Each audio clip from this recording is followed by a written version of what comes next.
the United States of America.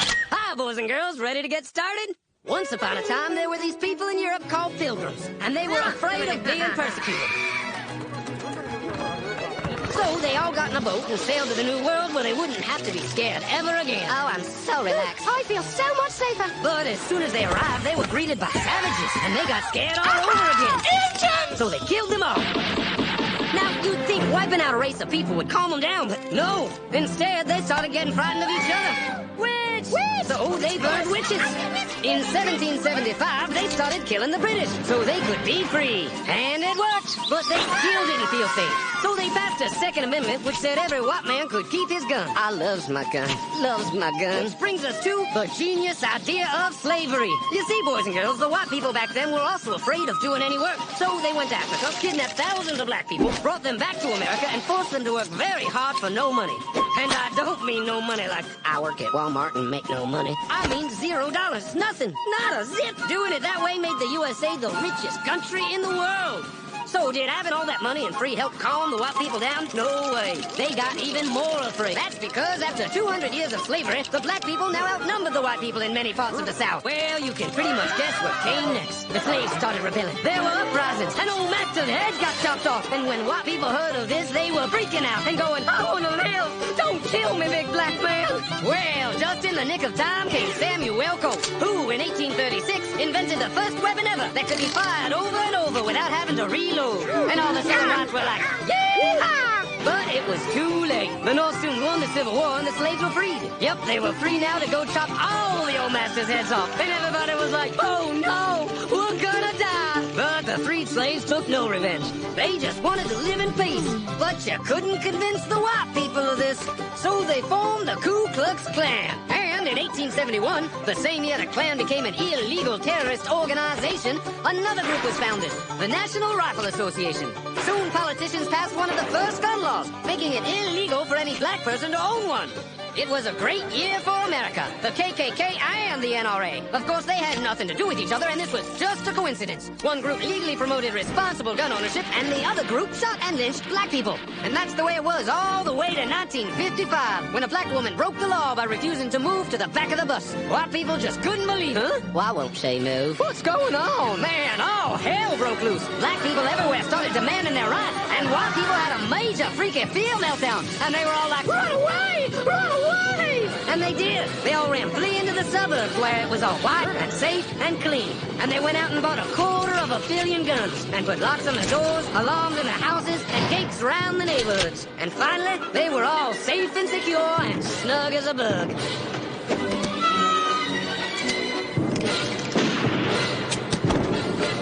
And everyone lived happily ever after. Context of White Supremacy, Gus T. Renegade in for another broadcast, hopefully to share constructive information on the system of white supremacy. Today's date, Thursday, July 12, 2019. So I have been told this is our book club second study session on Gavin de Becker's The Gift of Fear. We're picking up on Chapter 3. The audio segment that you heard at the beginning, that was a snippet from Michael Moore's 2002 documentary, Bowling for Columbine. In that film, there are many points where they address this constant fear and the marketing of fear on people thinking that something is going to happen to them, particularly white people. That's one of the big points of the project, unless I was misinformed. And I thought that that little segment gets to much of the thoughts, concerns that I have, major thought really, that I have about this book, and particularly why it's so successful. White people, when they talk about fear, even in the context of racism, white supremacy, and all of the destruction that they wreak on the planet and all of the power that they have, especially more power than non-white people, they talk about being afraid on a regular basis, threats to them on a regular basis. Often their alleged fear is given as justification for them terrorizing and abusing other black people, regular basis. But to have all of this talk about fear and even listening to your fear and yes, the gift of fear, accept that and, recognize when you're feeling uneasy. Frequently, all of this is directed at black people. And that's just something that I keep in mind as I'm reading this text. Would encourage other folks to be mindful of that as we're reading. You can let me know if that makes sense or not and see if even elements of that appear directly, literally, as we are reading. We're so early in the book. I've already said the political correctness concept will be mentioned. With that, an additional footnote, I didn't know a whole lot about Gavin de Becker, and I'm still not an expert before we started reading the text, but I read that Mr. de Becker, he does, I guess, celebrity work. He's worked for Michael J. Fox, Cher, a lot of other really known folks. One of them includes Mr. Bill Cosby. It's reported in the LA Times and many other outlets, apparently, that Mr. Cosby hired Gavin de Becker in 1997 after his son Ennis was murdered. I think that's a cowbell. But they hired him to get more information about the murder and to detect potential threats against the family. But I thought that was interesting as well. Folks can research about that online if you are so interested. With that, we will get started. Context of White Supremacy. This is audio segment number 1 of Gavin de Becker's The Gift of Fear. Chapter 3. The Academy of Prediction. I am capable of what every other human is capable of. This is one of the great lessons of war and life. Maya Angelou. Before I was 13, I saw a man shot. I saw another beaten and kicked to unconsciousness. I saw a friend struck near lethally in the face and head with a steel rod. I saw my mother become a heroin addict. I saw my sister beaten, and I was myself a veteran of beatings that had been going on for more than half my life. The stakes of my predictions back then were just as high as they are today. Life and death, and I viewed it as my responsibility to be sure we all got through those years alive. We didn't, and for a long while I viewed that as my responsibility too. But my point in telling you all this is not about me. It is about you.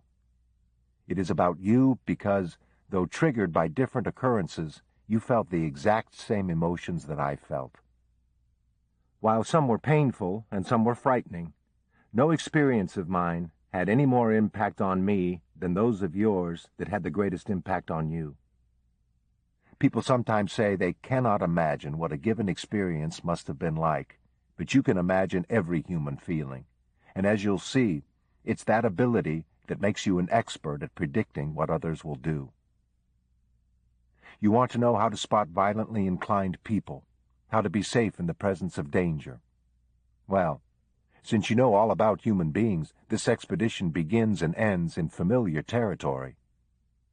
You have been attending your academy for years, and to pick up your diploma in predicting violence, there is just one truth you must accept, that there is no mystery of human behavior that cannot be solved inside your head or your heart.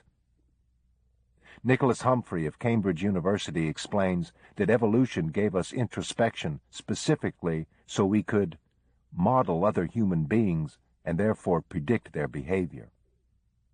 To succeed at this, we have to be what Humphrey calls natural psychologists. We have to know, he says, what it's like to be human. Way back when she was still anonymous, I assisted a young prosecutor named Marcia Clark on her brilliant prosecution of assassin Robert Bardo. Bardo had killed actress Rebecca Schaefer, and Clark sent him to prison for life.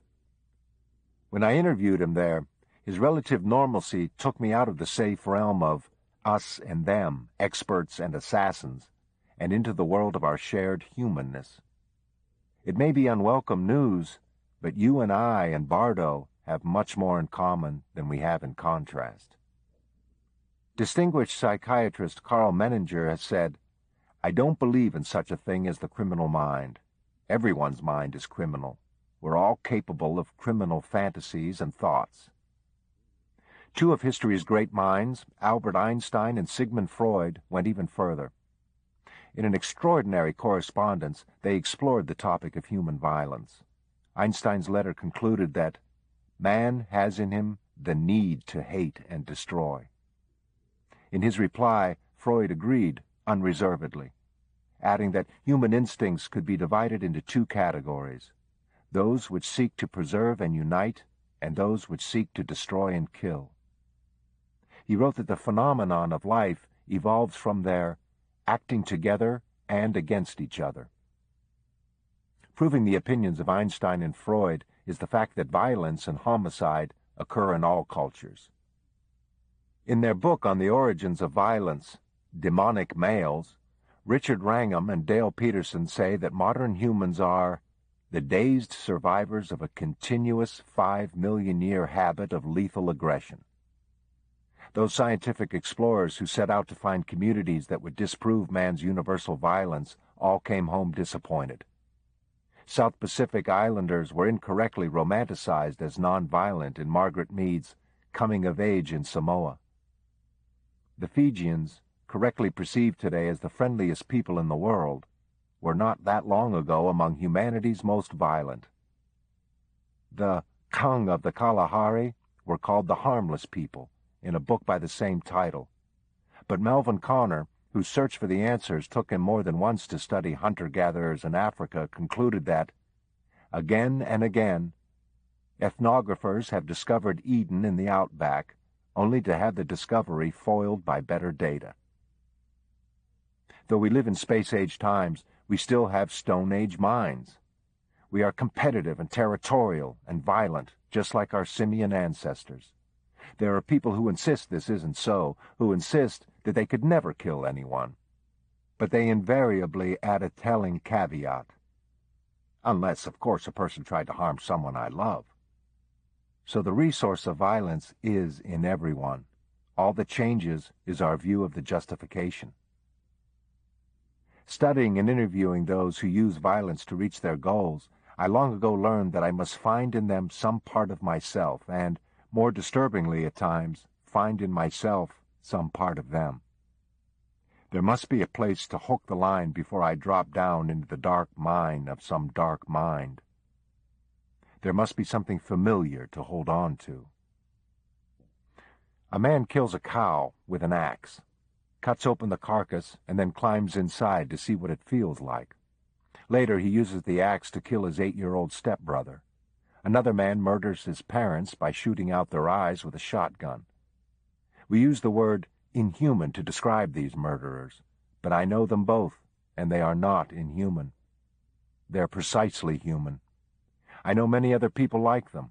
I know their parents and the parents of their victims. Their violent acts were repugnant, to be sure, but not inhuman. When a bank robber shoots a security guard, we all understand why. But with aberrant killers, people resist the concept of a shared humanness. That's because us and them is far more comfortable. In my work, I don't have that luxury. The stakes of some predictions require that I intimately recognize and accept what I observe in others, no matter who they are, no matter what they've done, no matter what they might do, no matter where it takes me in myself. There may be a time in your life when you too won't have the luxury of saying you don't recognize someone's sinister intent. Your survival may depend on your recognizing it. Though anthropologists have long focused on the distinctions between people, it's recognizing the sameness that allows us to most accurately predict violence. Of course, accepting someone's humanness doesn't mean excusing his behavior. This lesson is probably starkest when you spend time with the world's most violent and dangerous people, the ones you might call monsters, the ones who committed acts you might think you couldn't have imagined. Many of them are locked up at Atascadero State Hospital in California. I founded and fund a program there called Patient Pets, which allows patients to care for small animals. Many of these men will be locked up for life without visitors, and a mouse or bird might be all they have. I recall the way patients reacted to the death of a particular guinea pig, who had been one of the first pets in the program. When they noticed the old animal was sick, they wanted to find a way to keep her from dying, though most knew that wasn't possible. The program's coordinator, Jane Middlebrook, sent me this report. One patient, Oliver, made it his job to be sure the ailing animal had everything she needed. Oliver asked to keep her in his room so she won't be alone at night, just in case she decides to die then. Eventually, the old guinea pig was unable to move, and her breathing was labored. Oliver gathered several patients in my office, and the guinea pig died in his arms, surrounded by an unlikely group of mourners. There was not a dry eye in the ward as the patients said their goodbyes and silently left the office.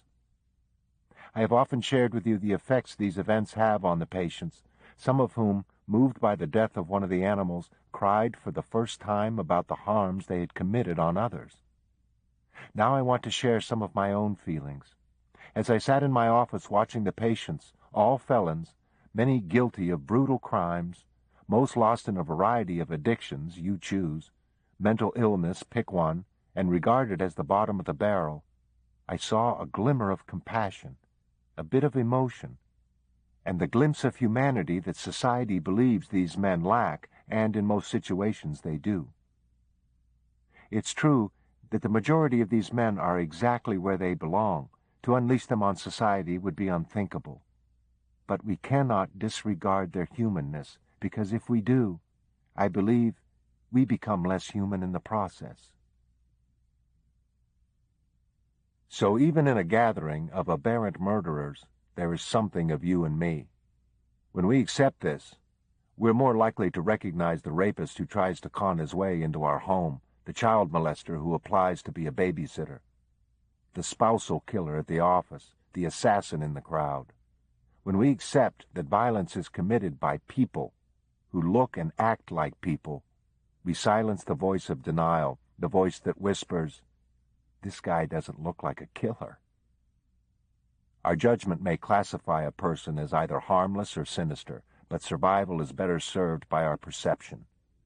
Judgment results in a label, like calling Robert Bardo a monster and leaving it at that. Such labels allow people to comfortably think it's all figured out. The labels also draw a bold line between that wacko and us, but perception carries you much further. Scientists, after all, don't observe a bird that destroys its own eggs and say, "Well, that never happens, this is just a monster." Rather, they correctly conclude that if this bird did it, others might, and that there must be some purpose in nature, some cause, some predictability.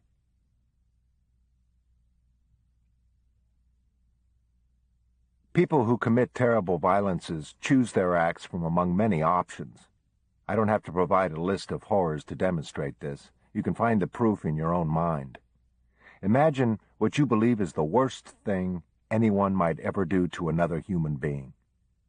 Imagine something worse than anything you've ever seen in a movie, or read about or heard about. Imagine something original. Pause in your reading and conjure this awful thing. Now, by virtue of the fact that you could conceive it, rest assured it has likely been done to someone. Because everything that can be done by a human being to another human being has been done. Acts of extraordinary horror and violence happen, and we cannot learn why they happen by looking at rare behavior as if it is something outside ourselves. That idea you just conjured was in you, and thus it is part of us. To really work toward prediction and prevention, we must accept that these acts are done by people included in the we of humanity, not by interlopers who somehow sneaked in. One evening a few years ago, legendary FBI behavioral scientist Robert Ressler, the man who coined the term serial killer, visited my home for dinner. Ressler wrote the book Whoever Fights Monsters, the title of which comes from a Nietzsche quote I have often considered. Whoever fights monsters should see to it that in the process he does not become a monster. For when you look long into an abyss, the abyss also looks into you. Having just read an advance copy of The Silence of the Lambs, I was discussing its fictional, I thought, character who killed young women to harvest their skin for a woman's suit. Ressler matter-of-factly responded, "Oh, the Ed Gein case." And he described the man who stole corpses from cemeteries, skinned them, and cured the skin in order to wear it. Ressler knew that nothing human is foreign. He had learned enough about so-called monsters to know that you don't find them in Gothic dungeons or humid forests. You find them at the mall, at the school, in the town or city with the rest of us. But how do you find them before they victimize someone? With animals, it depends on perspective. The kitten is a monster to the bird, and the bird is a monster to the worm. With man, it is likewise a matter of perspective, but more complicated. Because the rapist might first be the charming stranger, the assassin first, the admiring fan. The human predator, unlike the others, doesn't wear a costume so different from ours that he can always be recognized by the naked eye. The blind eye, of course, will never recognize him, which is why I devote this chapter and the next to removing the blinders, to revealing the truths and the myths about the disguises someone might use to victimize you. I'll start with a hackneyed myth you'll recognize from plenty of TV news reports. Residents here describe the killer as a shy man who kept to himself. They say he was a quiet and cordial neighbor. Aren't you tired of this? A more accurate and honest way for TV news to interpret the banal interviews they conduct with neighbors would be to report, neighbors didn't know anything relevant. Instead, news reporters present non-information as if it is information. They might as well say, and sometimes do, the toll booth operator who'd taken his quarters for years described the killer as quiet and normal. By the frequency of this cliché, you could almost believe that apparent normalcy is a pre-incident indicator for aberrant crime. It isn't. One thing that does predict violent criminality is violence in one's childhood. For example, Ressler's research confirmed an astonishingly consistent statistic about serial killers. 100% had been abused as children, either with violence, neglect, or humiliation. You wouldn't think so by the TV news reports on the early family life of one accused serial killer, Ted Kaczynski, believed to be the Unabomber. They told us that his mother was a nice woman, well-liked by neighbors, as if that has any bearing on anything. Neighbors usually have only one qualification for being in news reports. They are willing to speak to reporters. Don't you think something more than the neighbors knew about might have gone on in that home when Ted and his brother David were children? Just look at a few facts about the family. The Kaczynskis raised 2 boys, both of whom dropped out of society as adults and lived antisocial, isolated lives. One of them lived for a time in a ditch he dug in the ground, and that was the sane one, David, who didn't end up killing anybody. If prosecutors are right, then the crazy one, Ted, grew up to become a brutal remote-control serial killer. Yet neighbors tell reporters that they saw nothing unusual, and reporters tell us the family was normal, and the myth that violence comes out of nowhere is perpetuated. I don't mean here to indict all parents who raise violent children, for there are cases in which awful acts are committed by people with organic mental disorders, those the National Alliance of Mental Illness correctly terms no-fault diseases. It is also true that many people with mental illnesses were abused as children. Genetic predispositions may also play some role in violence, but whatever cards are dealt to a family, parents have at a minimum what Daniel Goleman, author of Emotional Intelligence, calls a window of opportunity. That window was slammed shut during the childhoods of most violent people. To understand who these mistreated children become, we must start where they started, as regular people. One of them grew up to rape Kelly and kill another woman. One of them murdered Rebecca Schaefer. One of them killed a police officer just after Robert Thompson left that convenience store, and one of them wrote the book you are reading. Difficult childhoods excuse nothing, but they explain many things, just as your childhood does. Thinking about that introspectively is the best way to sharpen your ability to predict what others will do. Ask and answer why you do what you do. When assassin Robert Bardo told me he was treated at home like the family cat, fed and left in his room, it occurred to me to ask him to compare his childhood with his current life in prison. Bardo. It's the same in the sense that I'm always withdrawing within myself in my cell, just like back at home. De Becker. Are there any differences between what you do here and what you did when you were a child? Bardo. Well, I have to be more social here. De Becker. Didn't you have any requirement at home to be social? Bardo. No, I learned that in prison.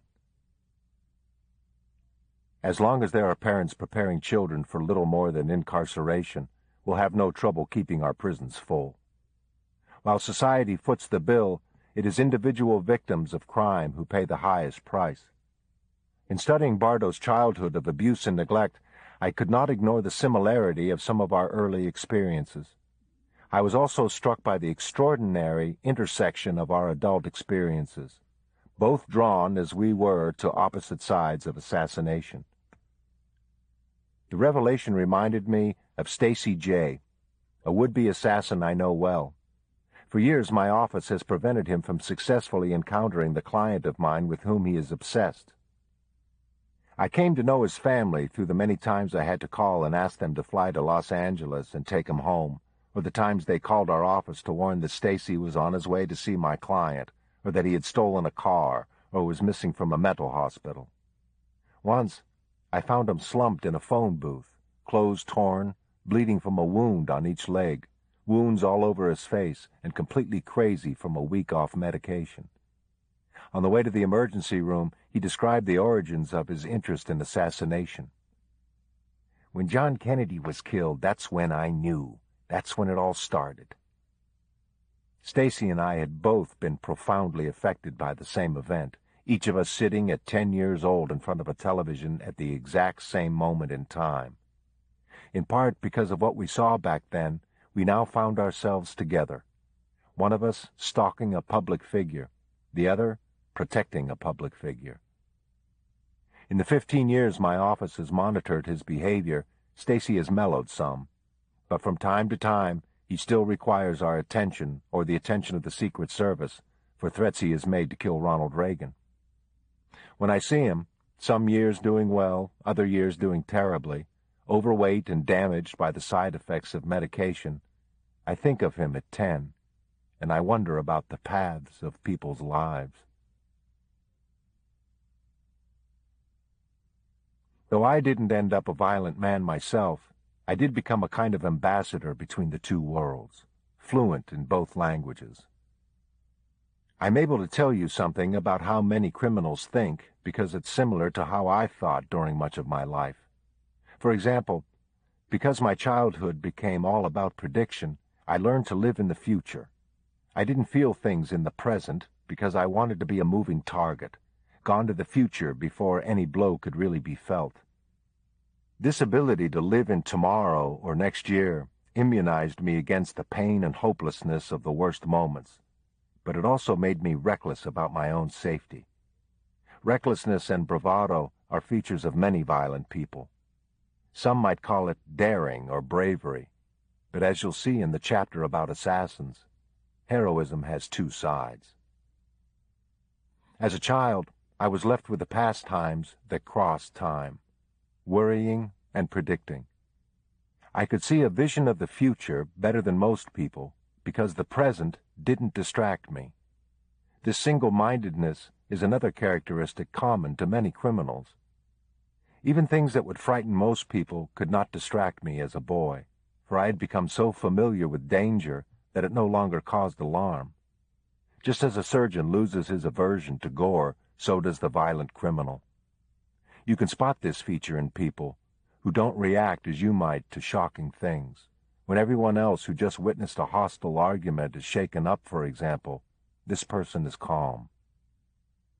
Another characteristic common to predatory criminals, and many other people as well, is their perceived need to be in control. Think of someone you know whom you might call a control freak. That person, like most violent people, grew up in a chaotic, violent, or addictive home. At a minimum, it was a home where parents did not act consistently and reliably. a place where love was uncertain or conditional. For him or her, controlling others became the only certain way to predict their behavior. People can be very motivated to become control experts because an inability to predict behavior is absolutely intolerable for human beings and every other social animal. The fact that most people act predictably is literally what holds human societies together. In sharing these few features, I don't mean to say that all men who are reckless or brave, who are calm when others are alarmed, and who seek to be in control are likely to be violent. These are simply 3 small pieces of the human violence puzzle to more fully inform your intuition. Another is that murderers are not as different from us as we'd like to think. I'll protect the anonymity of the friend who told me about an experience she had in her 20s. She was so angry at an ex-boyfriend that she fantasized about killing him, though she knew she'd never really do anything like that. As she was driving to work one morning, an amazing coincidence occurred. Her ex-boyfriend was crossing the street directly in the path of her car. His being there seemed like a signal, and as her anger welled up, this woman pushed the accelerator to the floor. The car was going about 50 miles an hour when it struck him. But having moved enough at the last moment to save his life, he was hit in the leg only. Were it not for the loudness of her car, the woman would be marked today as a common killer. Instead, she is among the world's most famous and admired people, someone you know of whom you certainly wouldn't have pegged as being like a murderer. You probably know more people who have tried to kill someone than you realize. As I learned again when Mark Wynne told me a story about his violent, now former stepfather. My brother and I decided we'd had enough, but we didn't have a gun to shoot him with, and we knew we couldn't stab him. We'd seen a TV commercial for Black Flag bug spray, and since it was lethal, we found our father's wine bottle on the nightstand and filled it with the bug spray. Later, he came into the living room with the bottle and started kicking it back. He didn't realize he was drinking poison, and he finished every drop. Then we just waited for him to roll over on the floor and die. What makes Mark Wynne's story doubly interesting is that he is Sergeant Mark Wynne, a founder of Nashville's Domestic Violence Division, considered the most innovative in the nation. Solely because his stepfather survived, Mark is not a murderer, and though he attended crime school, as he puts it, he did not grow up to be a criminal. More on why some do and why others do not in Chapter 12. I assure you, you've sat next to someone sometime whose history, if you knew it, would amaze you. He might even have committed the kind of crime we see on the TV news, the kind of act about which we ask, who could do such a thing? Well, now you know. Anyone could do it. Though our experiences as children will affect much of what we do, a violent history does not ensure a violent future. There's a story about playwright David Mamet, a pure genius of human behavior. When told about the complaints of 2 famous cast members in one of his plays, he joked, "If they didn't want to be stars, they shouldn't have had those awful childhoods." It's not an original revelation that some who have weathered great challenges when they were young created great things as adults. From artists to scientists, even to President Clinton, who, when he was a small boy, was shot at by his stepfather. People with secret childhoods can make the most public contributions. The boy who suffers violence and sees preventable death might grow up to help people avoid violence and preventable deaths. The boy whose father is killed by robbers might grow up to be a Secret Service agent protecting the president, father. The girl whose mother dies of Alzheimer's might become a world-famous neurologist. The boy who escapes chaos by going into his imagination might grow up to enrich millions of film-goers with that same imagination. These people are in their jobs for more than the paychecks. There are reasons we all do what we do, and those reasons are sometimes displayed. Unfortunately, many children of violence will contribute something else to our nation. More violence. Against their children, against their wives, against you or me.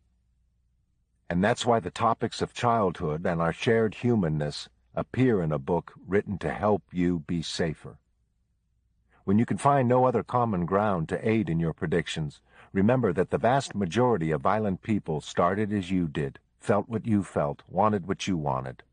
The difference is in the lessons they learned. It saddens me to know that as I write these words and as you read them, some child is being taught that violence has a place, learning that when it comes to cruelty, it is better to give than to receive. Had it not been for the reminders in my work, I might have cared about none of this. But I've met too many people who were brutalized as children and gave it back to society tenfold. They may have grown up looking like everyone else, but they send subtle signals that can reveal their intent.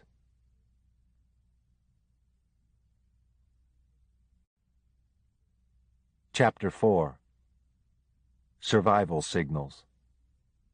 People should learn to see and so avoid all danger. Just as a wise man keeps away from mad dogs, so one should not make friends with evil men. Buddha.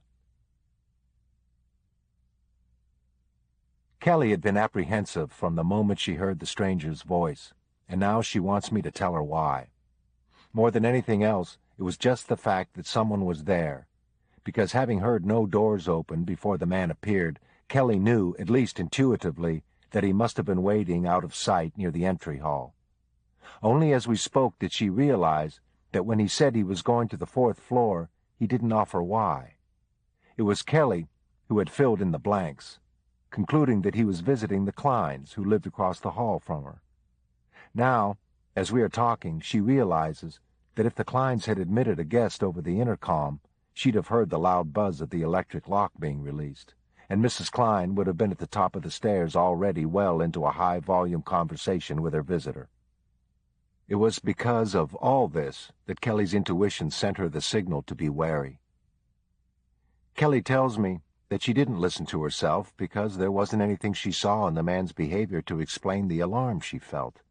Just as some things must be seen to be believed, some must be believed to be seen.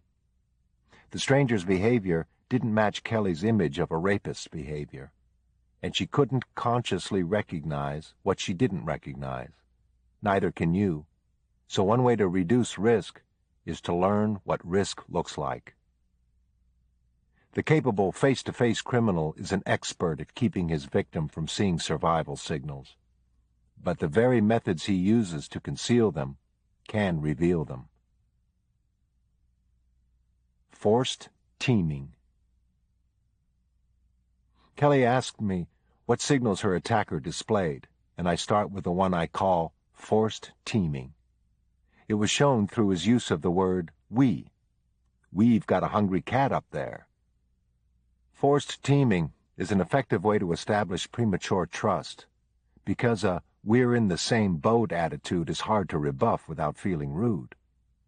Sharing a predicament, like being stuck in a stalled elevator or arriving simultaneously at a just-closed store, will understandably move people around social boundaries. But forced teaming is not about coincidence. It is intentional and directed, and it is one of the most sophisticated manipulations. The detectable signal of forced teaming is the projection of a shared purpose or experience where none exists. Both of us. We're some team. How are we going to handle this? Now we've done it, etc. David Mamet's film House of Games is a wonderful exploration of cons and con artists that shows forced teaming at work. A young soldier enters a Western Union office late one evening. He's anxious about whether the money he needs for a bus ticket will arrive there before Western Union closes. Another man is there, apparently in the same predicament. The two commiserate while waiting, and then the man tells the soldier, "Hey, if my money comes in first, I'll give you whatever amount you need. You can send it to me when you get back to the base." The soldier is moved by this kindness, but the stranger brushes it off, saying, "You do the same for me." In fact, the stranger is not in the same boat, is not expecting any money to be wired. He's a con artist. Predictably, the soldier's money is the only to arrive, and when the Western Union office closes, he insists that the stranger accept some of his cash. The best cons make the victim want to participate. Kelly didn't consciously recognize what her intuition clearly knew, so she couldn't apply the simple defense for forced teaming, which is to make a clear refusal to accept the concept of partnership. "I didn't ask for your help, and I do not want it." Like many of the best defenses, this one has the cost of appearing rude. Kelly now knows it's a small cost, comparatively speaking. Safety is the preeminent concern of all creatures, and it clearly justifies a seemingly abrupt and rejecting response from time to time. Anyway, rudeness is relative. If while waiting in some line a person steps on your foot a second time and we bark, "Hey!" we don't call our response rude. We might even feel we showed restraint. That's because the appropriateness of our response is relative to the behavior that provoked it. If people would view forced teaming as the inappropriate behavior it is, we might feel less concerned about appearing rude in response. Forced teaming is done in many contexts for many reasons. But when applied by a stranger to a woman in a vulnerable situation, such as alone in a remote or unpopulated area, it is always inappropriate. It is not about partnership or coincidence. It is about establishing rapport. And that may or may not be all right, depending on why someone seeks rapport. Generally speaking, rapport building has a far better reputation than it deserves. It is perceived as admirable when, in fact, it's almost always done for self-serving reasons. Even though the reasons most people seek rapport aren't sinister, such as pleasantly conversing with someone you've just met at a party, that doesn't mean a woman must participate with every stranger who approaches her. Perhaps the most admirable reason to seek rapport would be to put someone at ease.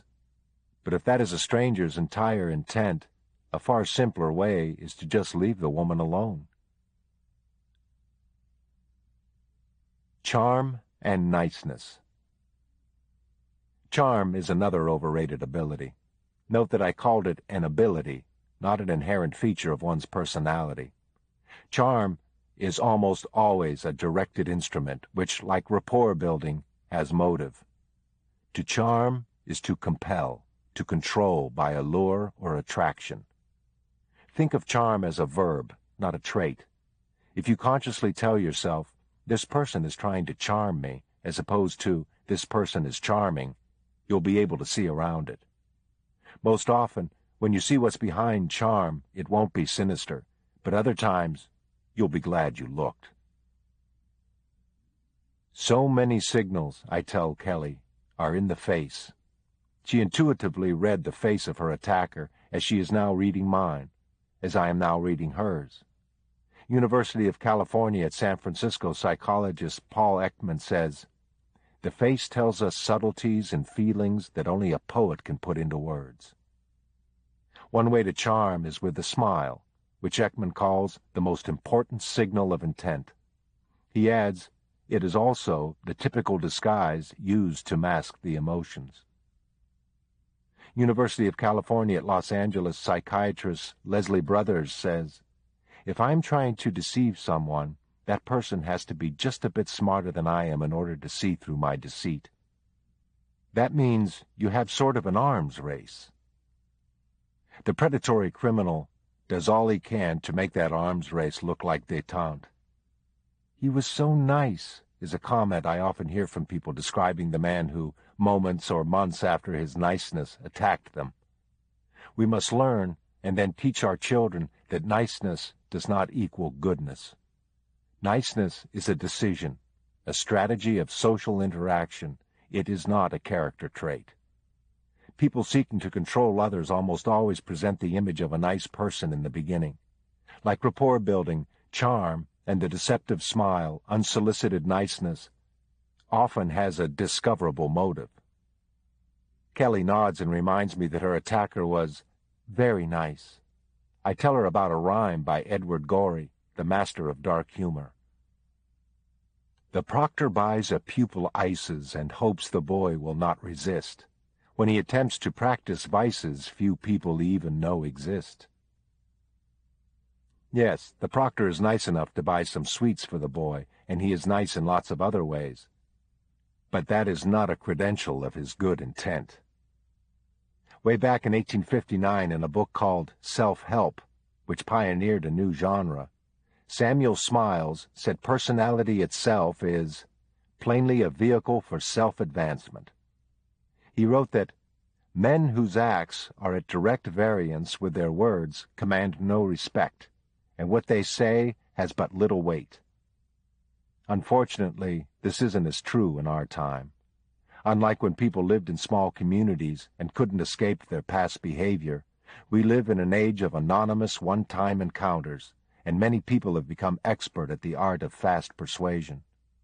Trust, formerly earned through actions, is now purchased with sleight of hand and sleight of words. I encourage women to explicitly rebuff unwanted approaches, but I know it's difficult to do. Just as rapport building has a good reputation, explicitness applied by women in this culture has a terrible reputation. A woman who is clear and precise is viewed as cold or a bitch or both. A woman is expected, first and foremost, to respond to every communication from a man, and the response is expected to be one of willingness and attentiveness. It's considered attractive as she is a bit uncertain, the opposite of explicit. Women are expected to be warm and open, and in the context of approaches from male strangers, warmth lengthens the encounter, raises his expectations, increases his investment, and, at best, wastes time. At worst, it serves the man who has sinister intent by providing much of the information he will need to evaluate and then control his prospective victim. Too many details. People who want to deceive you, I explained to Kelly, will often use a simple technique that has a simple name: too many details. The man's use of the story about the cat he left unfed in a friend's apartment: too many details. His reference to leaving the door open, like ladies do in old movies: too many details. His volunteering that he is always late: broken watch, not my fault. Too many details. When people are telling the truth, they don't feel doubted, so they don't feel the need for additional support in the form of details. When people lie, however, even if what they say sounds credible to you, it doesn't sound credible to them, so they keep talking. Each detail may be only a small tack he throws on the road, but together they can stop a truck. The defense is to remain consciously aware of the context in which details are offered. Context is always apparent at the start of an interaction and usually apparent at the end of one, but too many details can make us lose sight of it. Imagine gazing out the window of a train as it pulls away from the station. Details move by you, or you by them, slowly at first.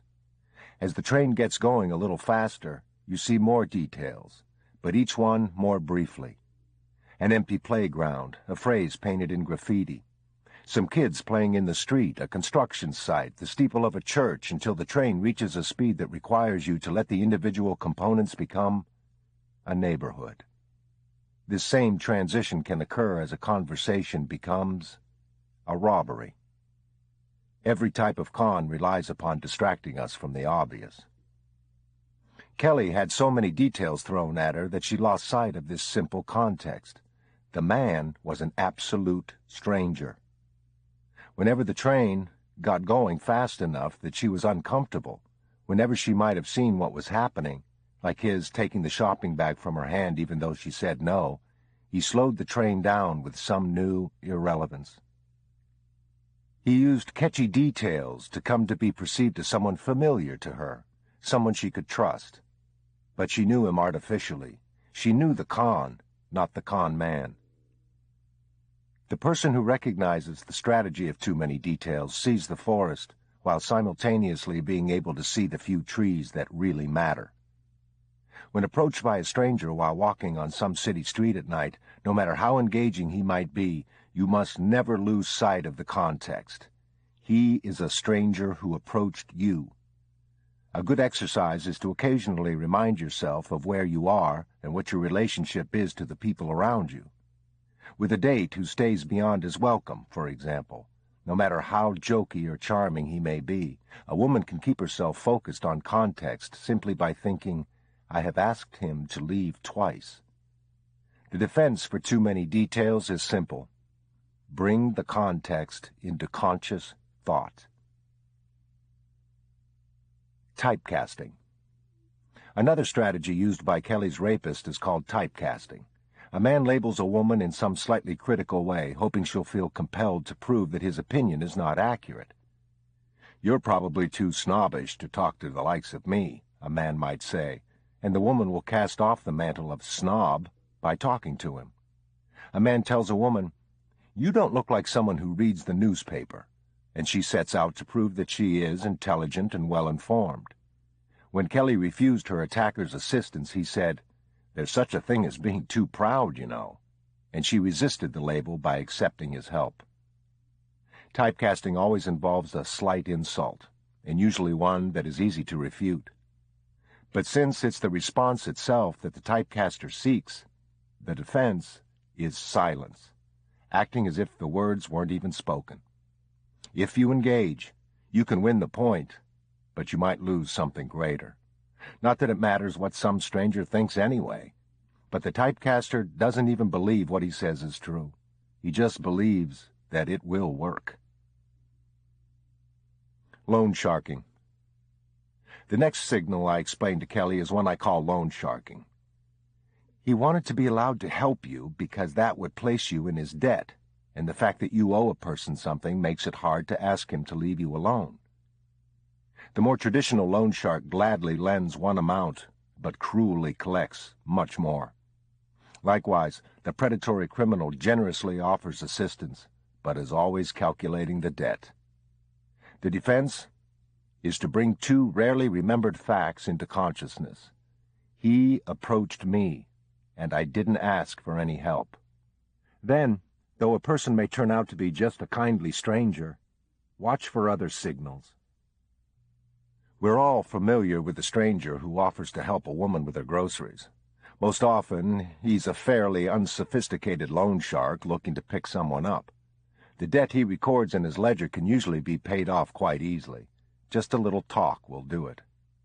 But he has something in common with the predatory criminal who imposes his counterfeit charity into someone's life. Motive. There's no spiritually minded movement dedicated to lightening the burden of American women by carrying their groceries. At best, loan sharking is a strategy on a par with asking a woman, "Do you come here often?" At its worst, it exploits a victim's sense of obligation and fairness. I haven't focused here on the criminal who simply walks up, displays a weapon, and demands money. That's because he is distinctly more obvious than those who use the strategies I've described. It's important to clarify that forced teaming, too many details, charm, niceness, typecasting, and loan sharking are all in daily use by people who have no sinister intent. You might have already recognized several of these strategies as those commonly used by men who want little more than an opportunity to engage a woman in conversation. I don't mean to cramp the style of some crude Casanova, but times have changed, and we men can surely develop some approaches that are not steeped in deceit and manipulation. The unsolicited promise. For the next signal, I asked Kelly to go back to that moment when she was reluctant to let her attacker into her apartment. He had said, "I'll just put this stuff down and go. I promise." The unsolicited promise is one of the most reliable signals because it is nearly always of questionable motive. Promises are used to convince us of an intention, but they are not guarantees. A guarantee is a promise that offers some compensation if the speaker fails to deliver. He commits to make it all right again if things don't go as he says they would. But promises offer no such collateral. They're the very hollowest instruments of speech, showing nothing more than the speaker's desire to convince you of something. So, aside from meeting all unsolicited promises with skepticism, whether or not they are about safety, it's useful to ask yourself, why does this person need to convince me? The answer, it turns out, is not about him. It's about you. The reason a person promises something The reason he needs to convince you is that he can see that you're not convinced. You have doubt, which is a messenger of intuition, likely because there is reason to doubt. The great gift of the unsolicited promise is that the speaker tells you so himself. In effect, the promise holds up a mirror in which you get a second chance to see your own intuitive signal. The promise is the image and the reflection of your doubt. Always, in every context, be suspicious of the unsolicited promise. When Kelly's rapist told her he would leave after he got something to drink from the kitchen, he detected her doubt. So he added, "I promise." Here's the defense. When someone says, "I promise," you say, at least in your head, "You're right. I am hesitant about trusting you, and maybe with good reason. Thank you for pointing it out." Discounting the word no. It's late, and I suggest to Kelly that we'll discuss the rest tomorrow, but she wants another signal before we stop. Like every victim of a truly awful crime, she's anxious to make some sense of it, to understand it, to control it.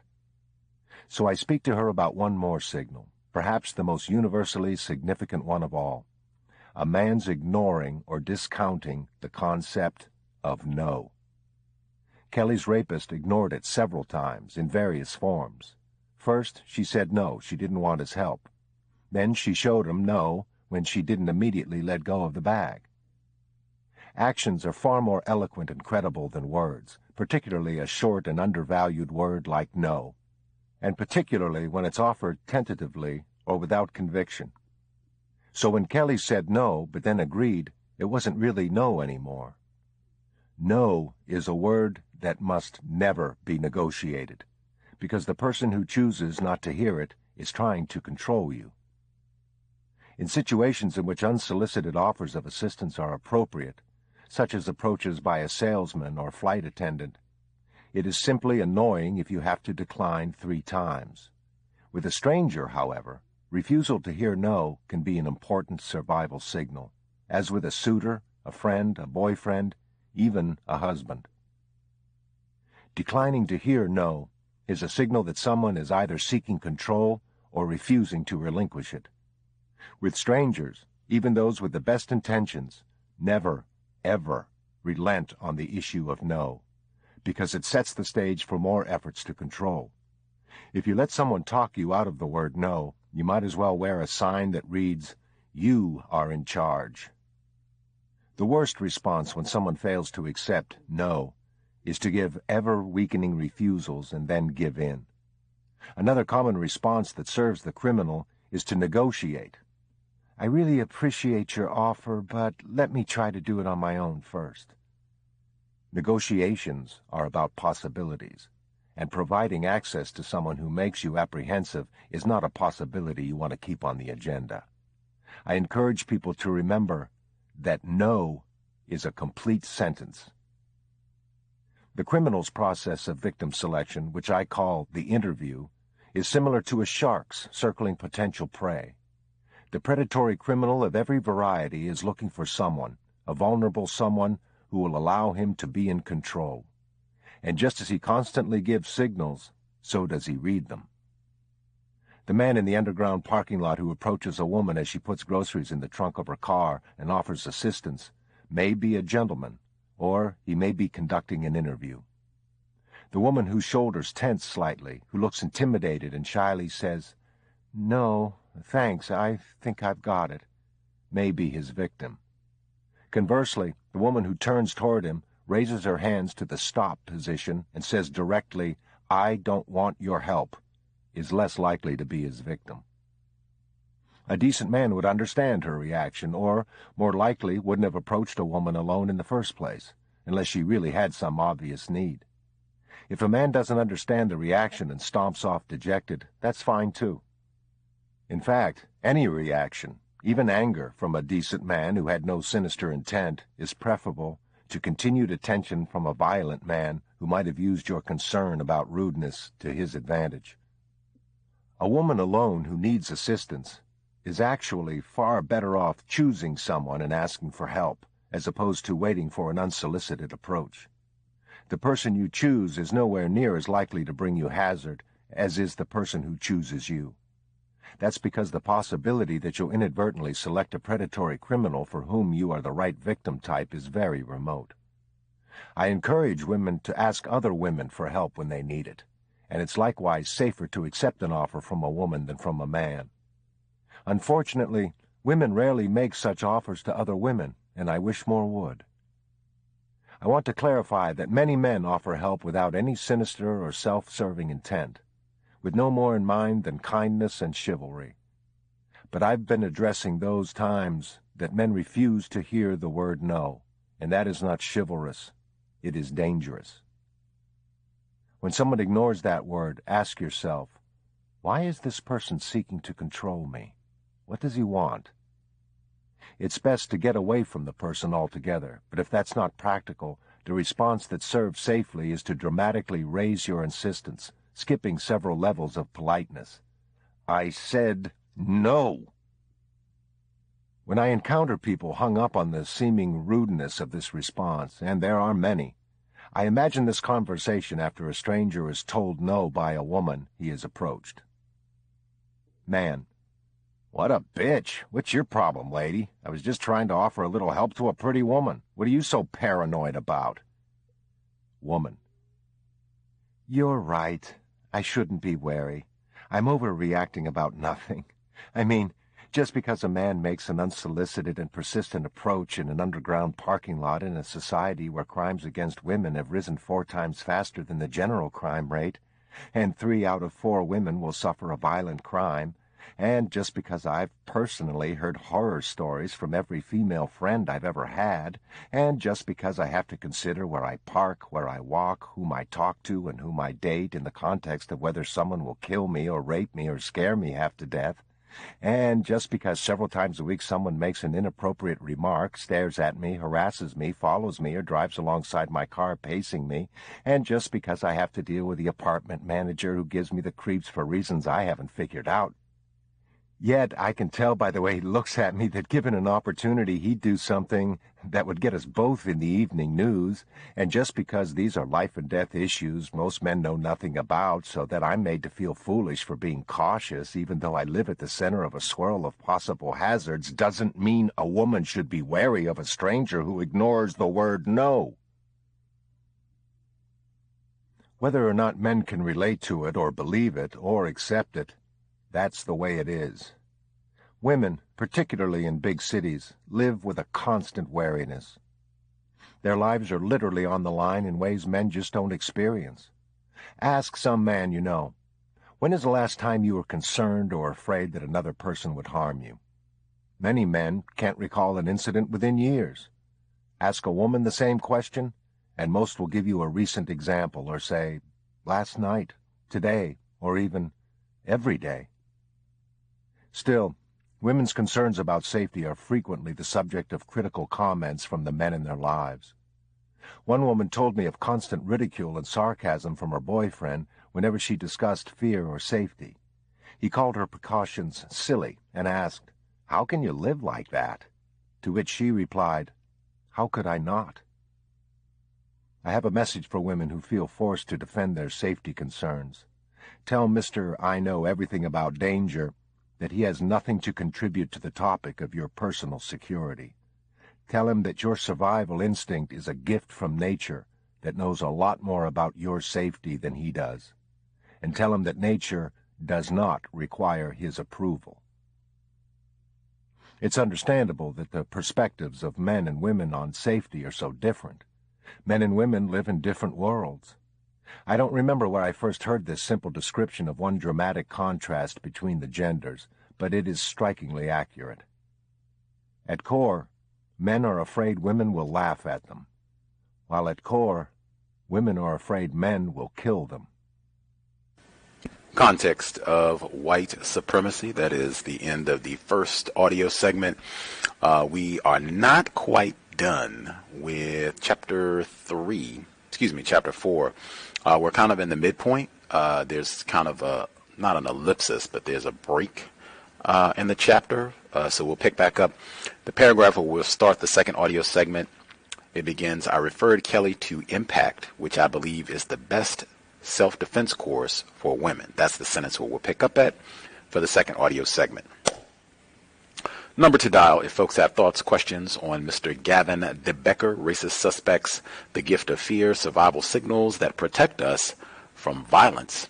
The number is 605-313-5164. The code 564-943#. Press star 61 if you would like to participate. Number again, 605-313-5164. The code 564-943#. Press star 61 if you would like to participate. Price for admission today, all the folks who chime in, if you have questions, comments, you would like to share.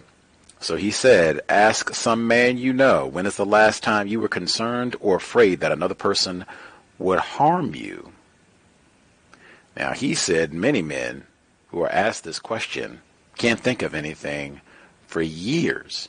I immediately thought of the yoga studio and white women trying to assault me. I didn't have to go back into the ancient archives, in addition to other times when I have been out and about, when I was at the grocery store and the white security guard came up and asked me if I had been banned. I think that just happened within the last few months. I went through it's been about 2 minutes since I read that paragraph, and I thought of at least 2 or 3 different incidents which happened within the last 18 months or so. Where I thought, oh yeah, I could be harmed. Absolutely. Like violently harmed. Not just somebody said something that hurt my feelings or anything like that. Like I could be violently harmed here by whites. And there might not be anything to be done about it. I can think of at least 3 different incidents. Some of them involved enforcement officials and some of them do not. They're just regular race soldiers, no badge. But everyone who dials in, especially male callers, when is the last time you were concerned or afraid that another person would harm you? Also, I have one more question. Now, Mr. de Becker, he said this flagrantly last week when we did our first session. He said that this book is skewed towards the female perspective as being victims of violence because globally they are more likely to be victims of violence. And he says that that's kind of the position that he takes in the text. I have concluded there are very, very few times where people are talking about, especially if it's a white person, white man or woman, where they are talking about females collectively or in general, but they really mean white women. There clearly is no focus on non-white females, especially black females. That has been my experience. We are not that far into the book. We're still on chapter 4, but I would say it tends to hold for this text as well. So I'll ask, the subtitle of the book is Survival Signals That Protect Us from Violence. Who is the us that he's talking about? Who is he writing this book for to protect from violence in a system of racism, white supremacy? We had at least 2 C.O.W.S listeners who had read this book so far, and it seems some other C.O.W.S listeners are familiar with Mr. de Becker. So maybe if you all feel like this is a book for general population, that he's also talking to black people. Oprah is a huge fan of this book. Let's hear that. But to me, it very much sounds like this is a book that strongly caters to white women, unless I am misreading. Star 61 from folks who have comments. Again, when is the last time you were concerned or afraid that another person would harm you? Let's make sure we get an answer from everybody who participates on that one. Folks who dialed in with a hand up, if you have comments, questions you would like to share, star 61 to participate.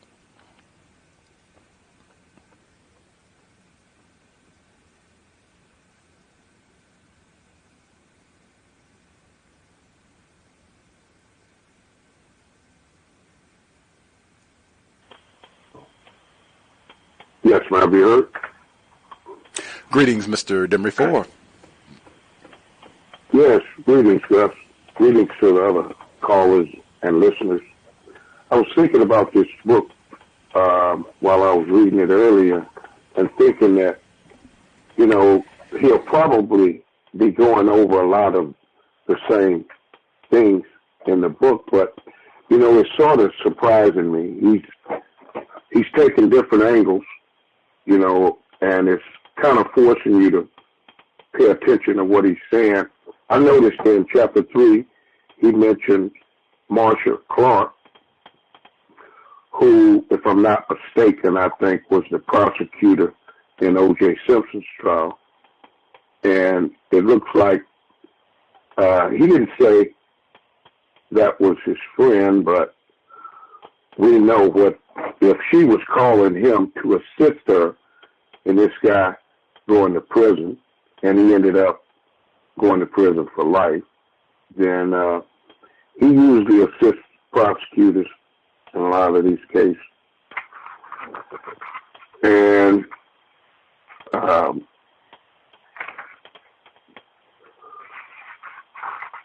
I noticed, too, that he's taken the whole concept of fear, whereas if you go through a self-help program or some 12-step program, part of it is looking at an inventory of your life and then taking that and then investigating your fears and then trying to face those fears. So the things that he mentioned about fear helping you with your intuition, I can buy it to some extent. But when he starts to talk about the experiences as children have that will affect much of what they end up doing, I guess, once they become grown. And a violent history does not ensure a violent future. But if you look at it, you know, from his point of view, that may be true, but in a lot of instances, it seems like a violent history would almost guarantee a violent future. But let me get to your question first.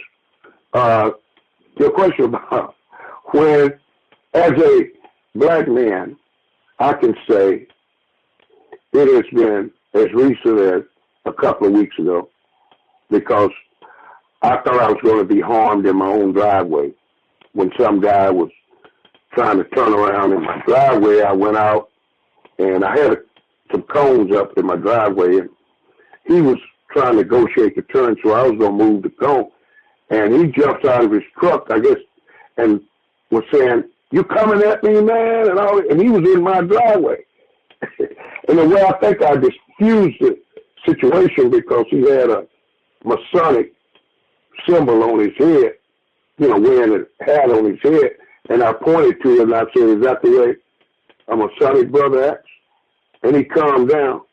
But it's almost a constant thing. If you're a black person or non-white person, you could be harmed on a daily basis or feel that way.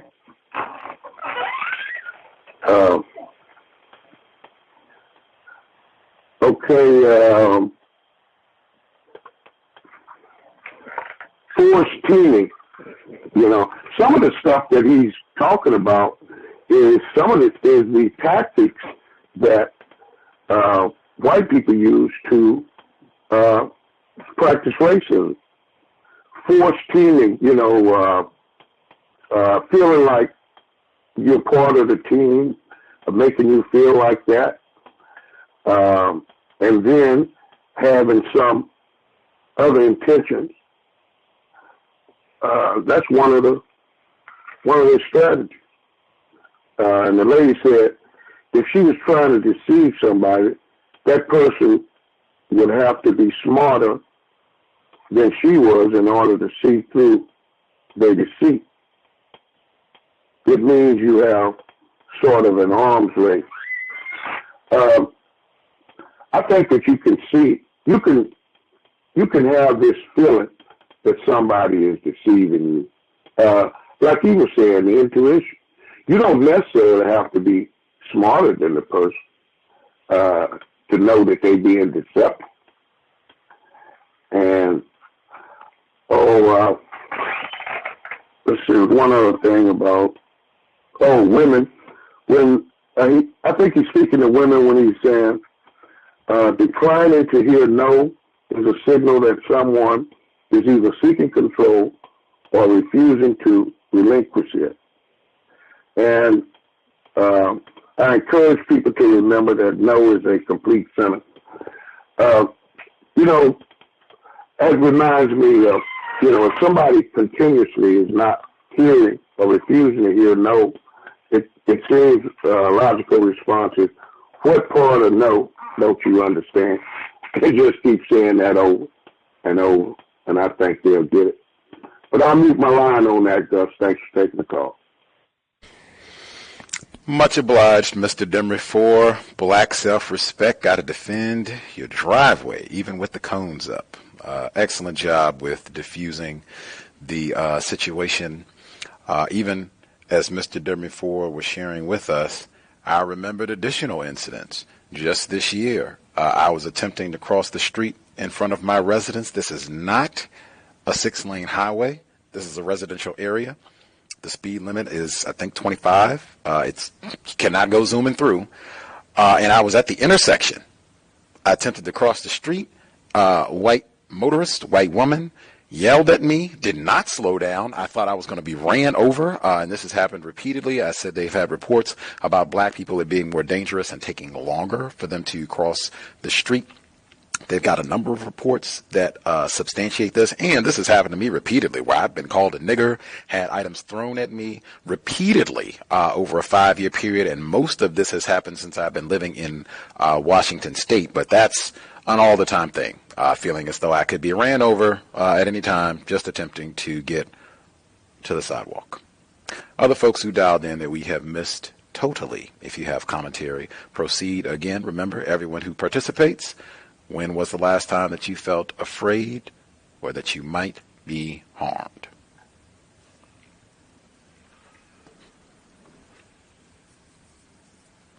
May I be heard? Red in Nevada. Hello, thank you for taking my call. Hello, everyone. If I may first comment on something from last week, I did listen to the archives, and one of the things that I remember him saying was that when he was speaking to the white man who coined the term serial killer, and how that white man had said 100% of the serial killers had showed some signs of abuse.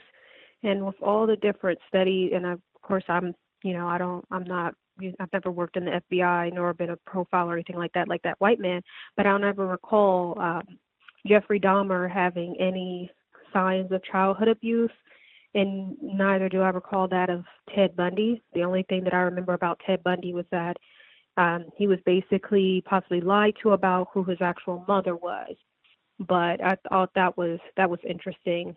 But then when it comes to them saying that, serial killers are more violent, but they also don't admit to the fact of them being born violent or anything like that, or just, the true innate nature of white men and their violence.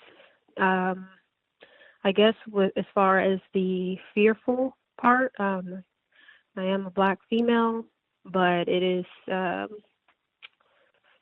I guess the last time I felt fearful, I guess it had to be this week, usually with white men, not really understanding what their comments, either about what I'm wearing or whatever, what they mean. So I automatically have this thought of fear and making sure that I'm really cautious around that particular white man. There was one white man at the job made a comment about what I was wearing, and then I made up in my mind not to wear it anymore. But that's kind of something I thought maybe at the time, just kind of like the book says, maybe I'm overreacting or something like that. But that's the most recent one. But yes, I definitely feel fear, and I can understand how Black males can, feel the same, especially, comments maybe being from white women and white men. With this segment, I did appreciate Mr. Demery for his comment, especially about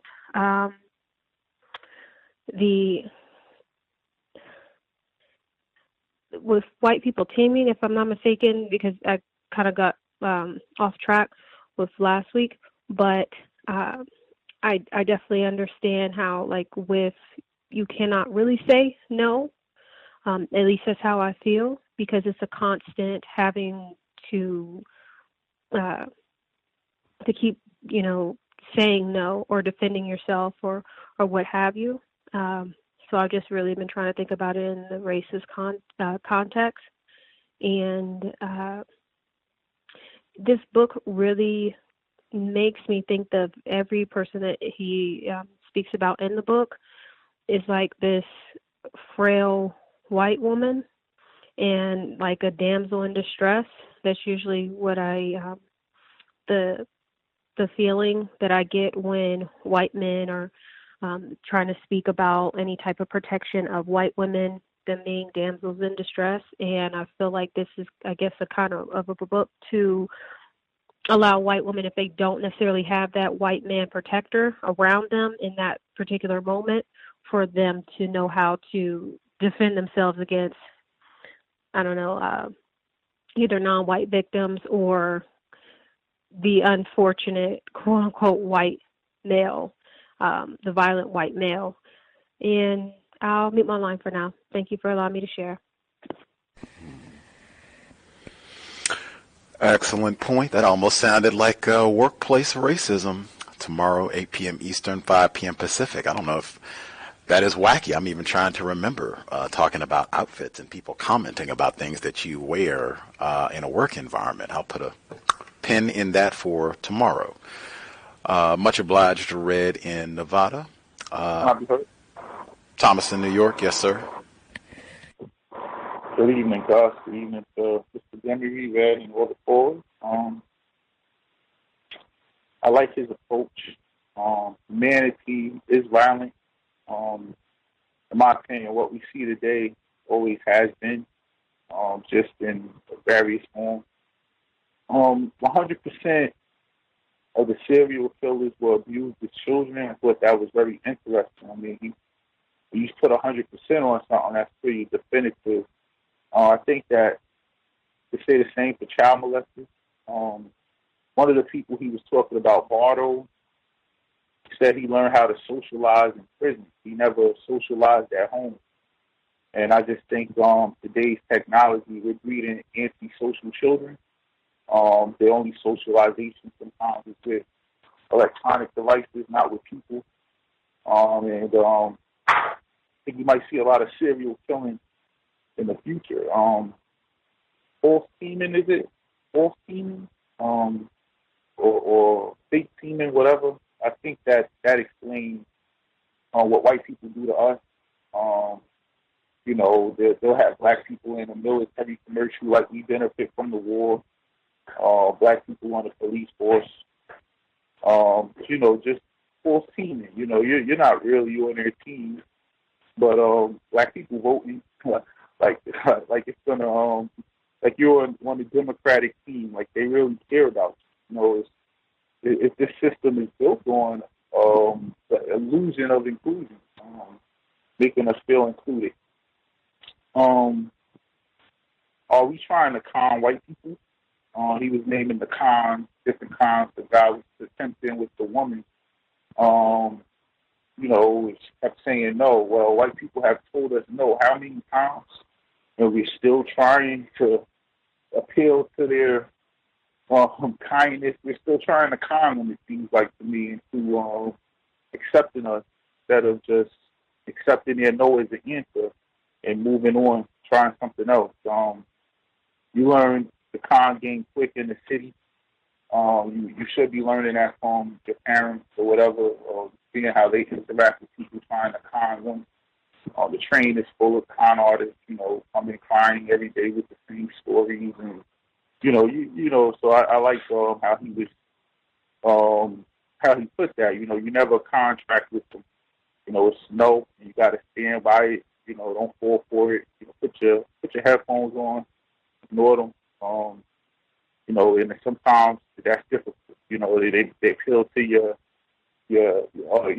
something that you want to defend, and you just gotta ignore them.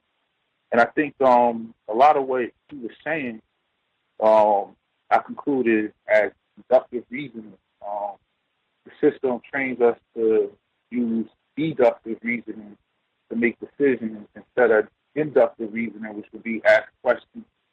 Why are you trying to help? Why are you not listening to me say no? And be loud. But ask questions, induce reasoning. Don't even if you're using an inductive reasoning mindset. Your first thing is, why is this person trying to help me in the first place? Like I didn't ask. Everything he was saying, but I just think that I would call it inductive reasoning. And I'll mute my line. Thank you. Do you, Thomas in New York, do you recall the last time that you felt afraid that you might be harmed? Well, unfortunately, Gus, I live around a bunch of black people, so that threat is always present. But by white people, it was the last time I really felt like I could be harmed. I was in front of my building, just came home from work and going to get some food from the corner, and I ended up being harassed by police.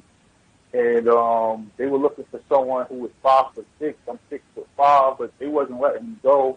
And somehow I was able to call my wife, and she came outside, and the situation kind of diffused, but it could have turned real ugly because I was getting impatient. I'm waiting for some people to come and look at me, and I'm definitely not the person you're looking for. So, I'm glad that went that way. But that's by white people, that's the last time I felt like they were going to harm me, except for financially, like, at work or something, but in real life.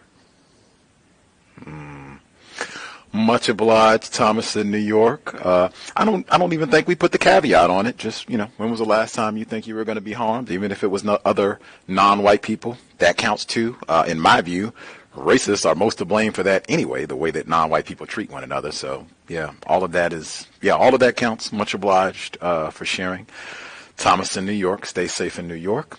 Other folks, if you have comments, questions, the number is 605-313-5164.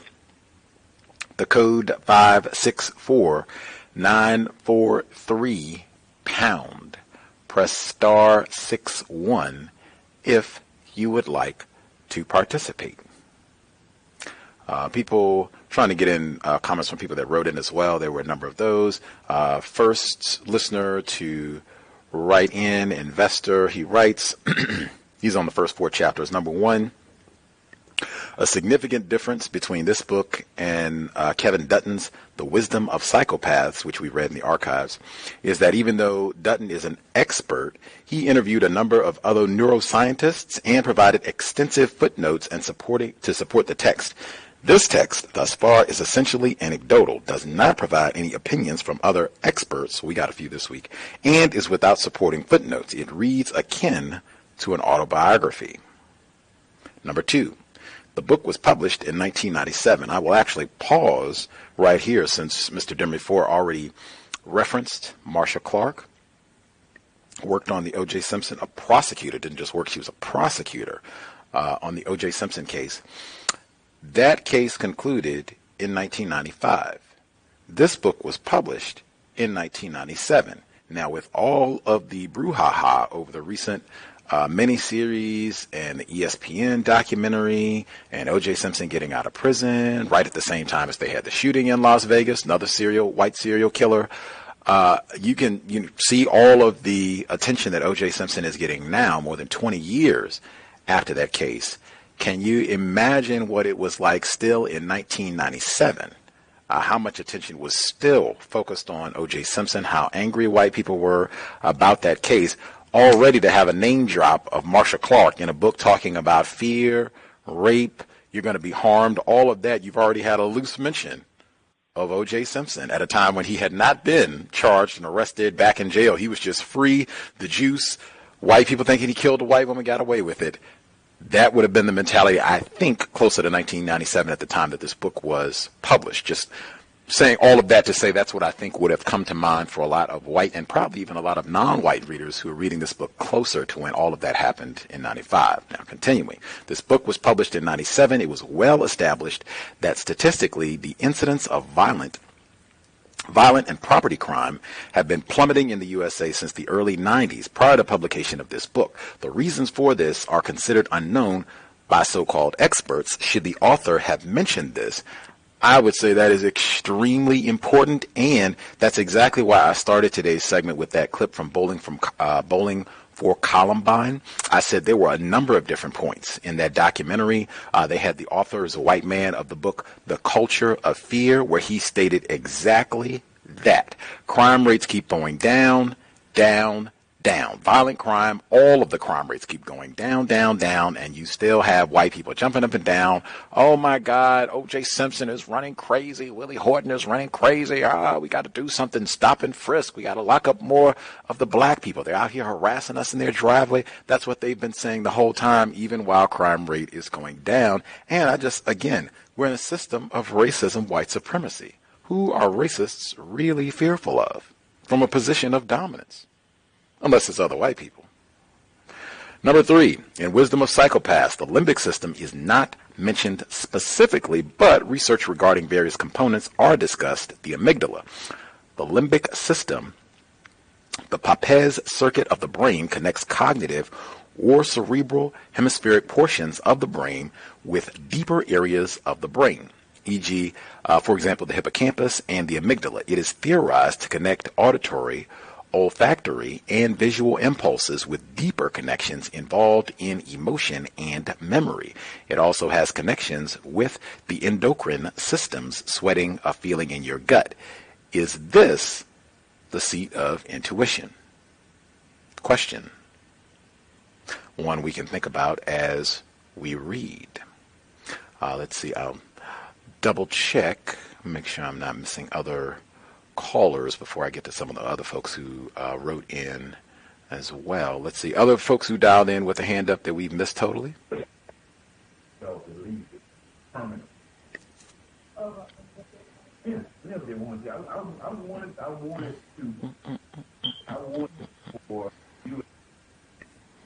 We'll check back in again.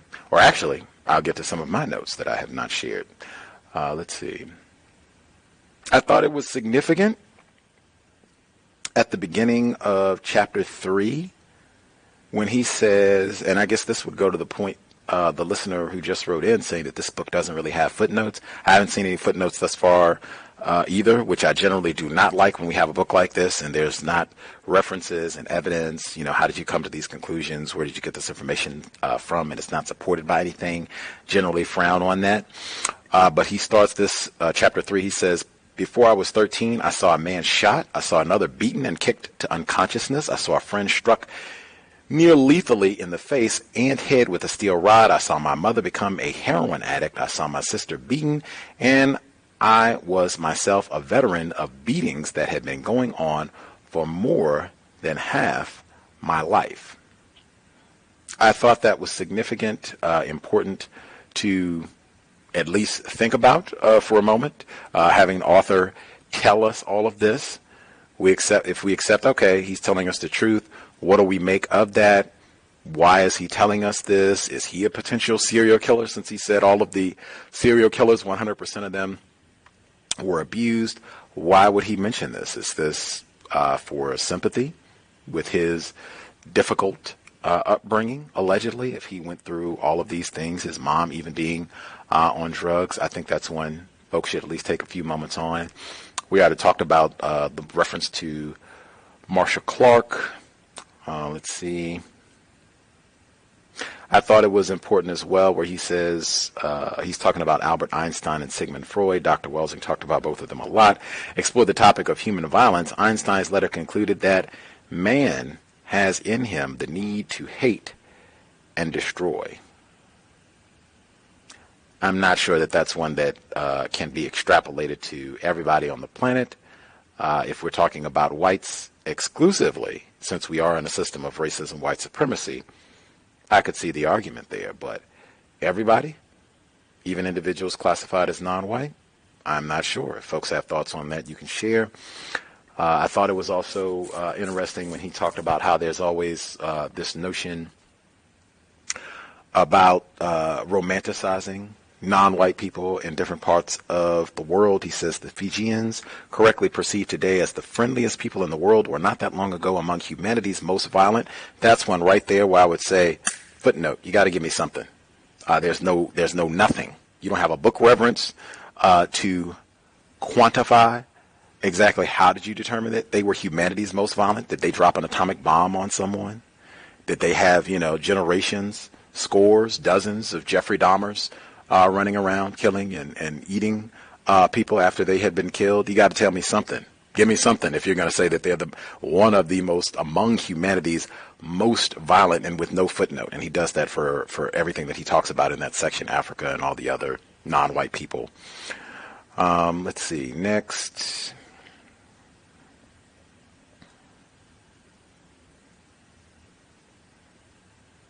I thought his efforts to humanize the Jeffrey Dahmers and Ted Bundys, these killers, serial killers, I thought that was interesting. Again, I generally see, I look at that and I contrast that to the generally weak efforts to remind racists that, oh yes, black people are humans as well.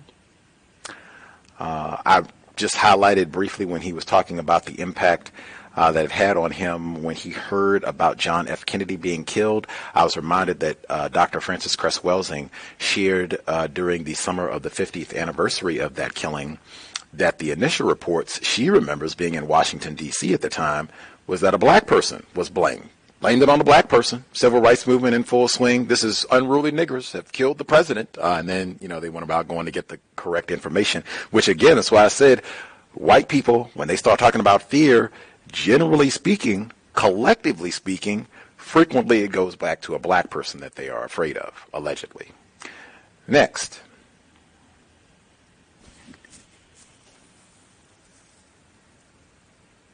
Okay, so this is when he starts picking out some of these anecdotes about different events. And he says, this male, his being there seemed like a signal, and as her anger welled up, this woman pushed the accelerator to the floor of the car. Oh, this was where she talked about killing her boyfriend.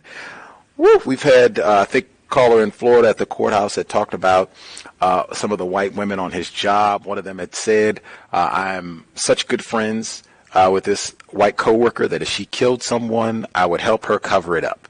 And making these type of homicidal remarks on a regular basis. And he presents an anecdote where this woman says, I was so angry that my boyfriend, so upset, or ex-boyfriend, I was so upset that I thought about killing him and actually saw him in the road, hit the accelerator. Whammo, I just talked about having so much difficulty crossing the road. Most recently, it was a white woman who shook her fist, was calling me names, did not slow down as I was attempting to cross at the intersection in a residential neighborhood. And he presents this example of a white woman who he says she sees her boyfriend crossing the street. She pushed the accelerator to the floor. The car was going about 50 miles an hour when it struck him. But having moved enough at the last moment to save his life, he was hit in the leg only. Were it not for the loudness of the car, this woman would be marked today as a common killer. Instead, she is among the world's most famous and admired people, someone you know of whom you certainly wouldn't have pegged as being like a murderer. Now, I don't know who this person is, but this to me sounds like it could be a white woman protecting maybe it's a non-white person. Could be. I'm sure non-white females read this book. We had some who suggested it for the cows. But wow, to have this happen and you maintain whatever success that you have, you maintain your career, you're still world renowned. Next, from chapter 4, I thought some of these concepts were very important. I see a lot of those in the system of racism, white supremacy. Really, the entirety of white supremacy racism is about forced teaming and making non-white people think that they are a part of the racist team. You see that all the way back on the plantation. Minister Malcolm talked about you would have some of these slaves, we sick boss. We are members of the Bodie plantation. A lot of forced teaming there. In fact, I can even cite a permanent or a more current example of the forced teaming, this concept which I absolutely hate. One of the things I've noticed is that sometimes you'll be out and about and it'll be perfect strangers and they will come up to you with a lot of familiarity as though you are a long-lost cousin or a good buddy that they have not seen in 15 years or so, and they will run, oh my goodness, how are you doing? Give me a hug and a handshake and all of that. And you don't know this person, from Adam. That's one that I absolutely hate from anyone. Someone classified as white or non-white. Just this week, we were going to the park. I was teaching yoga. I talked about it already. And there was a black male. And he did that exactly. He came up, hey, my black brother, what's good? How you doing? He did the whole performance of it all, and I was so disgusted. And I was with a group of people. He left, and I was actively looking to move away from him because I didn't need to read the forced teaming part. I have a name for that now, but I'm always super suspicious of that with anyone. But we left, and the people that I was with, I told them, I was like, I always hate that. People come up and act like they know me or we're friends or we've met before. I always despise that. I feel like it's someone who has evil intentions. And she said, well, he probably just did it, because you're a black male. He's a black male. And woo, the person said that to me. I was a little bit, I did not sleep as well as I would have liked the night before, so I didn't have the same amount of patience. Wow, I almost fired back. Look here. I do not want to hear any of that nonsense about some random victim of racism who happens to be classified as black. All of a sudden, we're supposed to have something in common just because you see me out on the street but I had to get myself together, calm down, and we proceeded. But I always hate that when the forced teaming is huge. The charm and niceness concept I thought was great as well. And that falls kind of in the same thing where you have just random people who are seeming like they want to just be a bit too friendly, a bit too smiley with you. That's one that I'm always apprehensive about as well. And also just because generally speaking, I am treated with such curtness and rudeness in the system of white supremacy that it's someone that I don't know coming up to me and being all smiles, giggles, and politeness is a little odd. Let's see. The refusal to hear no, I thought, was enormous. I have encountered that before at the yoga studio with that white woman when I asked her to leave me alone and she kept stalking me and I kept saying, stop talking to me, and she just continues. That is a huge one. I agree with what Mr. Demery Ford said. No is a sentence to itself. You do not need to add anything. If it is some stranger or what have you and you've said no, no, and move the feet. Keep walking. Do not stop. Nothing else needs to be said. Even if it's someone you are familiar with, if you had said no and they are continuing, distance, because people are not respecting when you're using your words and people are ignoring that. That is huge. I appreciated that part immensely. Let's see.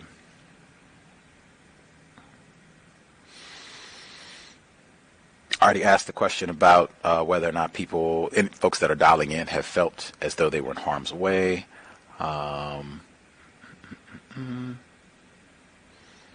Let's see. I will stop there. In fact, I'll read one more comment from one of the folks who wrote in, and then I'll double check and see if anyone has additional comments to share. Different listener wrote in. He says, because the author never explains that the base of all interpretation of fear is the context of the reality of white supremacy racism, it is safe to assume based on intuition that safety to him is the maintenance of the status quo. At the 30th minute, Mr. De Becker wrote, justice is swell, but safety is survival. I think this is a clear expression of the collective and individual mind of the white supremacist racist. He just expressed that balance between people should be put aside for safety, maintenance of the system of white supremacy racism. To keep this in the forefront of my mind as I hear the words of fear and safety over and over, is best to correctly understand this racist suspect and all others. Again, in my view, I think important because, again, I think it is a white man, and I've concluded that he is writing for a predominantly white audience, would have to be for this to be a national bestseller. When a system of racism, white supremacy, what would all of this fear? Why would whites have all of this fear in a system that they dominate? Any other folks have comments that they would like to share?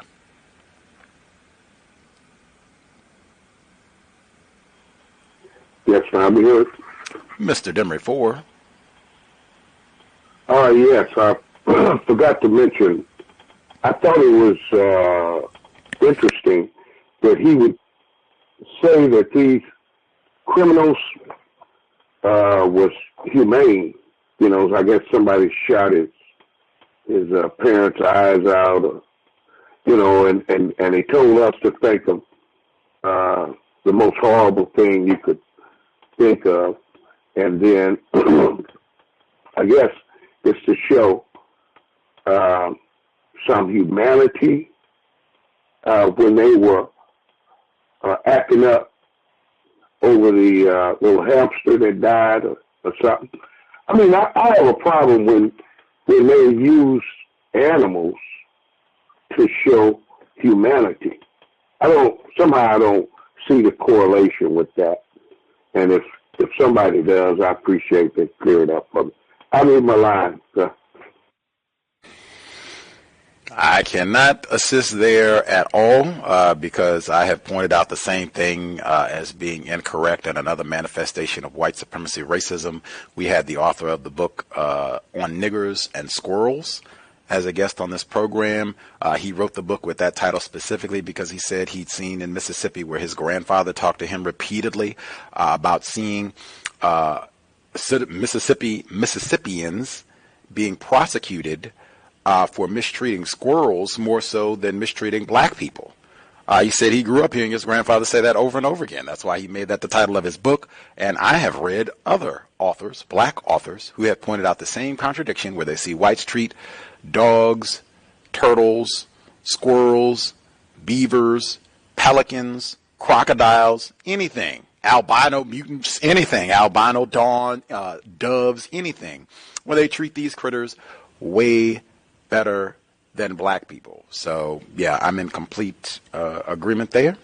And if anybody else can explain that, or if other folks had comments they want to make sure they get in before we get to audio segment number 2, proceed.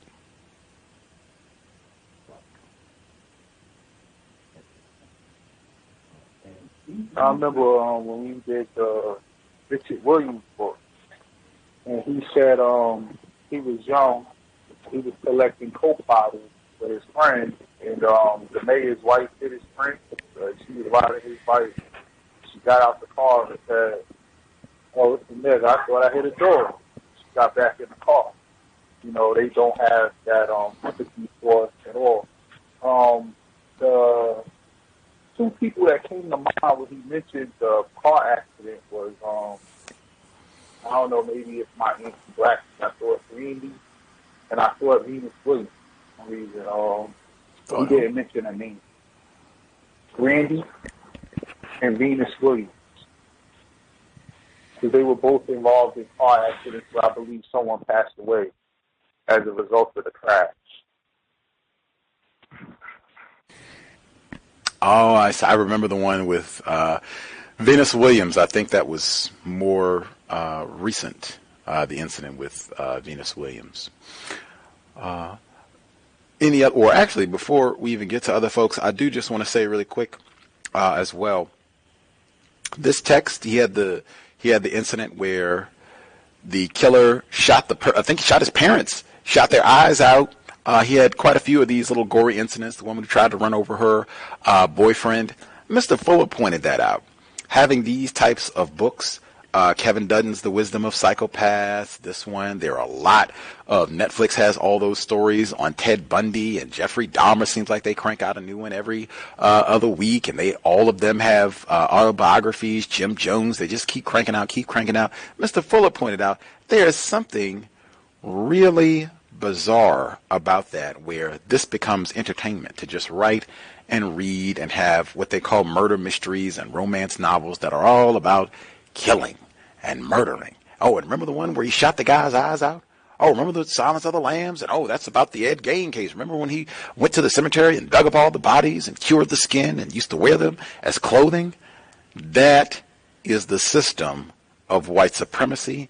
That is white culture, unless I am in error. I see that right in this book, why this book would be so popular. The same thing with Wisdom of Psychopaths. To read that type of material, yes, we can try to learn. Same thing Mr. Dutton said. We can try and learn as much as we can, but I mean, wow.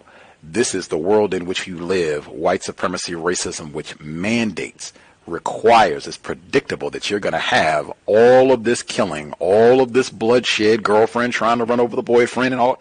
That's what you're going to have in a system of white supremacy, and I suspect whites know that very well. Any other folks have comments?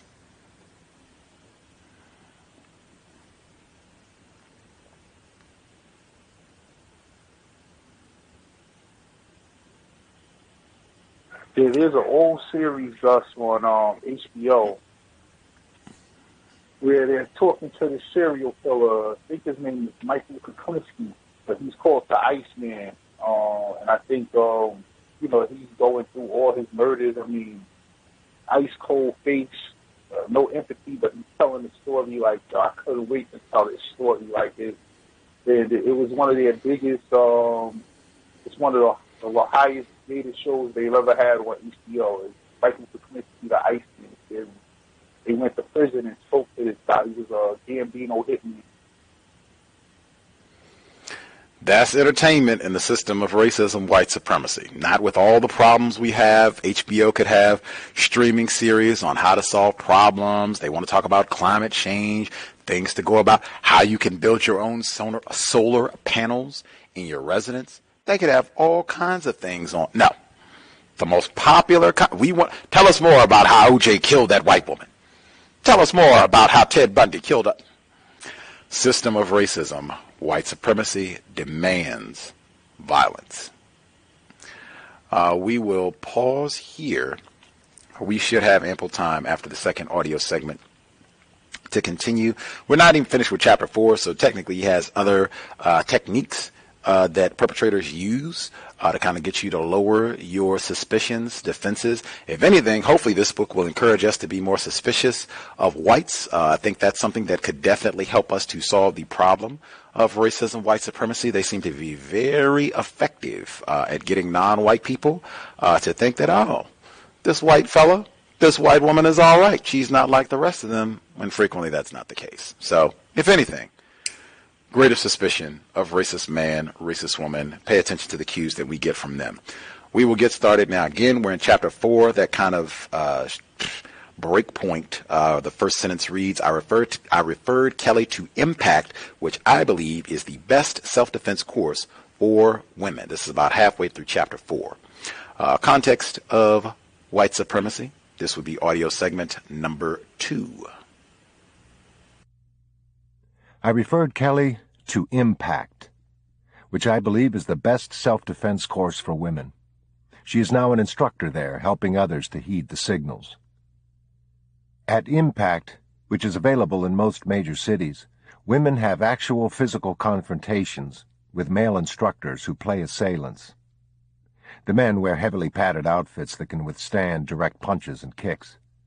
Women learn not only physical defense tactics, but also about how to deal with strangers who make unwanted approaches. Most new Impact students are very concerned that they must avoid making a man angry, reasoning that this could turn someone whose intent was favorable into someone dangerous. Be aware, however, that it is impossible in this context to transform an ordinary, decent man into a rapist or killer. Thankfully, though, It's possible to transform yourself into a person who responds to the signals and is thus a less likely victim. I recently got a close look at several of the strategies outlined above. I was on a flight from Chicago to Los Angeles, seated next to a teenage girl who was traveling alone. A man in his 40s who'd been watching her from across the aisle took off the headphones he was wearing and said to her with party-like flair, "These things just don't get loud enough for me." He then put his hand out toward her and said, "I'm Billy." Though it may not be immediately apparent, his statement was actually a question, and the young girl responded with exactly the information Billy hoped for. She told him her full name. Then she put out her hand, which he held a little too long. In the conversation that ensued, he didn't directly ask for any information, but he certainly got lots of it. He said, "I hate landing in a city and not knowing if anybody is meeting me." The girl answered his question by saying that she didn't know how she was getting from the airport to the house where she was staying. Billy asked another question. "Friends can really let you down sometimes." The young girl responded by explaining, "The people I'm staying with, thus not family, are expecting me on a later flight." Billy said, "I love the independence of arriving in a city when nobody knows I'm coming." This was the virtual opposite of what he'd said a moment before about hating to arrive and not be met. He added, "But you're probably not that independent." She quickly volunteered that she'd been traveling on her own since she was 13. "You sound like a woman I know from Europe.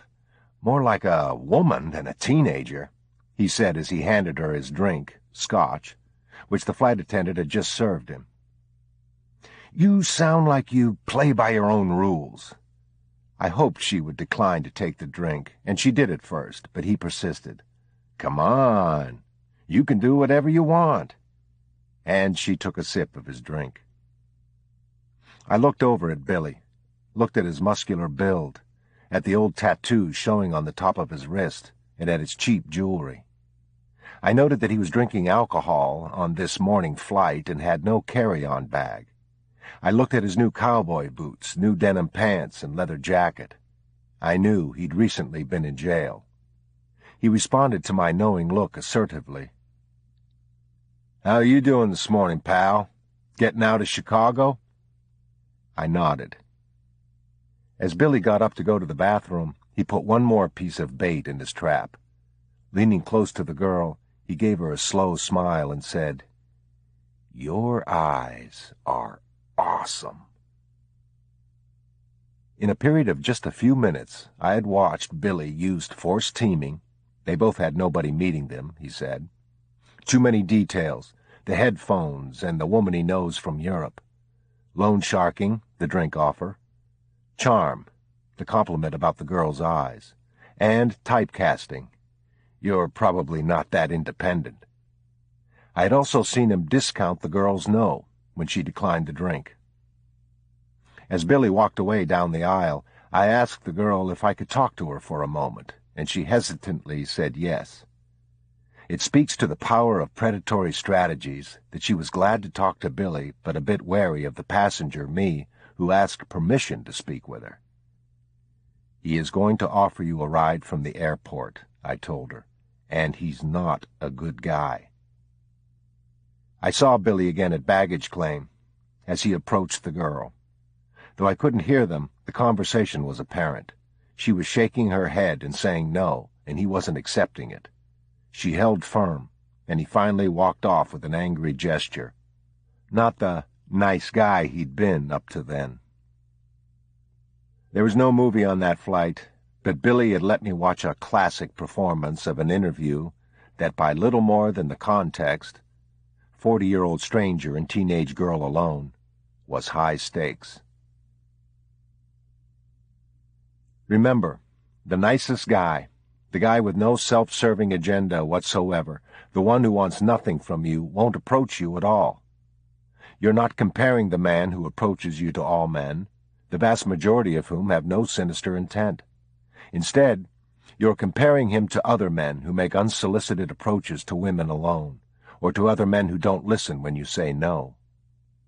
In my firm, when we make complex high-stakes predictions, part of the approach also involves comparison. Let's imagine we're predicting whether a former boyfriend might act out violently toward the woman he's stalking. We first seek to identify characteristics that separate him from the population as a whole. To do this, imagine a circle containing 240 million Americans. At the center are the few thousand men who kill those they stalk. Figuratively, working from an outer ring of 240 million people, we eliminate all those who are the wrong gender, too young, too old, or otherwise disqualified. We then seek to determine if the man's behavior is most similar to those at the center of the circle. A prediction about safety is not, of course, merely statistical or demographic. If it were, a woman crossing a park alone one late afternoon could calculate risk like this. There are 200 people in the park. 100 are children, so they cause no concern.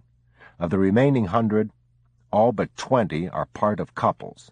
5 of those 20 are women, meaning concern would appropriately attach to about 15 people she might encounter, men alone. But rather than acting just on these demographics, the woman's intuition will focus on the behavior of the 15, and on the context of that behavior. Any man alone may get her attention for an instant, but among those, only the ones doing certain things will be moved closer to the center of the predictive circle. Men who look at her, show special interest in her, follow her, appear furtive, or approach her will be far closer to the center than those who walk by without apparent interest, or those playing with a dog, or those on a bicycle, or those asleep on the grass. Speaking of crossing a park alone, I often see women violating some of nature's basic safety rules. The woman who jogs along enjoying music through Walkman headphones has disabled the survival sense most likely to warn her about dangerous approaches, her hearing.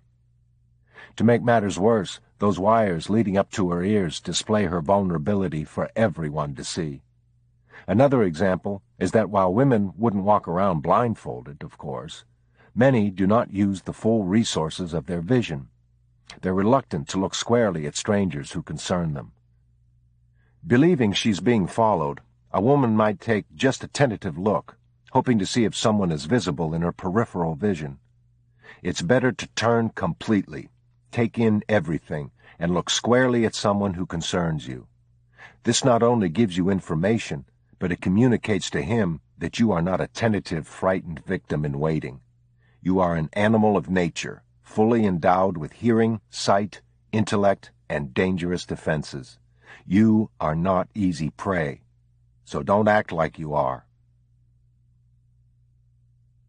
Predictions of stranger-to-stranger crimes must usually be based on few details, but even the simplest street crime is preceded by a victim selection process that follows some protocol. More complicated crimes, such as those committed by the serial rapist and killer whom Kelly escaped from, require that a series of specific conditions be met. Some aspects of victim selection, being the right appearance or type, for example, are generally outside the victim's influence. But those that involve making oneself available to a criminal, such as accessibility, setting, and circumstance, all part of context, are determinable. In other words, you can influence them. Most of all, you can control your response to the test the interviewer applies. Will you engage in conversation with a stranger when you'd rather not? Can you be manipulated by guilt or by the feeling that you owe something to a person just because he offered assistance? Will you yield to someone's will simply because he wants you to, or will your resolve be strengthened when someone seeks to control your conduct? Most importantly, will you honor your intuition? Seeing the interview for what it is while it's happening doesn't mean that you view every unexpected encounter as if it is part of a crime, but it does mean that you react to the signals if and as they occur. Trust that what causes alarm probably should, because when it comes to danger, intuition is always right, in at least two important ways. One, it is always in response to something. Two, it always has your best interest at heart. Having just said that intuition is always right, I can imagine some readers resisting, so I'll clarify. Intuition is always right in the ways I noted, but our interpretation of intuition is not always right. Clearly, not everything we predict will come to pass, but since intuition is always in response to something, rather than making a fast effort to explain it away or deny the possible hazard, we are wiser and more true to nature if we make an effort to identify the hazard if it exists. If there's no hazard, we've lost nothing and have added a new distinction to our intuition, so that it might not sound the alarm again in the same situation. This process of adding new distinctions is one of the reasons it's difficult at first to sleep in a new house. Your intuition has not yet categorized all those little noises. On the first night, the clinking of the ice maker or the rumbling of the water heater might be an intruder. By the third night, your mind knows better and doesn't wake you. You might not think intuition is working while you sleep, but it is. A book salesman I know who often returns late at night from out-of-town trips. I can drive into the garage, open and close the back door, walk up the stairs, open the bedroom door, toss down my luggage, get undressed, and get into bed, and my wife won't wake up. But if our 4-year-old opens the door to his room in the middle of the night, my wife bolts out of bed in an instant. Intuition is always learning, and though it may occasionally send a signal that turns out to be less than urgent, everything it communicates to you is meaningful. Unlike worry, it will not waste your time. Intuition might send any of several messengers to get your attention, and because they differ according to urgency, it's good to know the ranking. The intuitive signal of the highest order, the one with the greatest urgency, is fear. Accordingly, it should always be listened to. More on that in Chapter 15. The next level is apprehension, then suspicion, then hesitation, doubt, gut feelings, hunches, and curiosity. There are also nagging feelings, persistent thoughts, physical sensations, wonder, and anxiety. Generally speaking, these are less urgent. By thinking about these signals with an open mind when they occur, you'll learn how you communicate with yourself. There's another signal people rarely recognize, and that is humor. In one story that offers an excellent example, all the information was there, like a great unharvested crop left to dry in the sun. The receptionist was off that day, so Bob Taylor and the others at the California Forestry Association sorted through the mail. When they came upon the package, they looked it over and chatted about what to do with it. It was addressed to the former president of the association, and they debated whether to just forward it to him. When Gilbert Murray, the current president, arrived, they brought him in on their discussion. Murray said, "Let's open it." Taylor got up and cracked a joke. "I'm going back to my office before the bomb goes off." He walked down the hall to his desk, and before he sat down, he heard the enormous explosion that killed his boss. Because of intuition, that bomb didn't kill Bob Taylor. All the information he needed was there and dismissed by the others, but not before Taylor's intuition sent a signal to everyone in the clearest language. "I'm going back to my office before the bomb goes off." I've learned to listen to the jokes clients make when we are discussing some possible hazard. If, as I stand to leave the office of a corporate president, he says, "I'll call you tomorrow if I haven't been shot," I sit back down to get more information. Humor, particularly dark humor, is a common way to communicate true concern without the risk of feeling silly afterward and without overtly showing fear. But how does this type of remark evolve? One doesn't consciously direct the mind to search all files for something funny to say. Were that the case, Bob Taylor might have looked at this package addressed to a man who'd resigned a year earlier and more cleverly said, It's probably a fruit cake that's been lost in the mail since Christmas, or any of thousands of comments. Or he could have made no comment at all. But with this type of humor, an idea comes into consciousness that, in context, seems so outlandish as to be ridiculous. And that's precisely why it's funny. The point is, though, that the idea came into consciousness. Why? Because all the information was there. That package sent by the Unabomber to the California Forestry Association was very heavy. It was covered with tape, had too much postage, and aroused enough interest that morning that several people speculated on whether it might be a bomb. They had noted the Oakland firm named on the return address, and had they called directory assistance, they'd have found it to be fictitious. Still, it was opened. A few weeks earlier, advertising executive Thomas Mosier received such a package at his New Jersey home. Just before he opened it, he was curious enough to ask his wife if she was expecting a parcel. She said she was not. Mosier had asked a good question, but a moment later, he ignored the answer he'd sought. He was killed when he opened the package, also sent by the Unabomber. Postal Inspector Dan Mahalko. I've heard many times that people would make a comment, "This looks like a bomb," and still open it. That's one for the psychologists to answer. Perhaps they don't want to call the police and be embarrassed if it turns out to be nothing. The Unabomber himself has mocked some of the 23 people hurt by his bombs. 2 years after being injured, Yale computer scientist David Galenter received a letter from the Unabomber. If you had any brains, you would have realized that there are a lot of people out there who resent the way techno-nerds like you are changing the world, and you wouldn't have been dumb enough to open an unexpected package from an unknown source. People with advanced degrees aren't as smart as they think they are. In fairness to the victims, I note that mail bombs are very rare and aren't the type of hazard one is normally concerned about. But the point is that these victims were concerned enough to comment on it. Anyway, people are just likely to make jokes about more common crimes before sacrificing themselves to some avoidable harm. While a group of employees at the Standard Gravure plant sat eating lunch, they heard sounds from outside. Some thought they were firecrackers, but one made a quip about an angry coworker. That's probably just West Becker coming back to finish us off. A moment later, it was indeed Joseph West Becker, who burst into the room, spraying bullets, one of which hit the man who'd made the joke. Listen to humor, particularly dark humor. It can be good for more than a laugh. The messengers of intuition.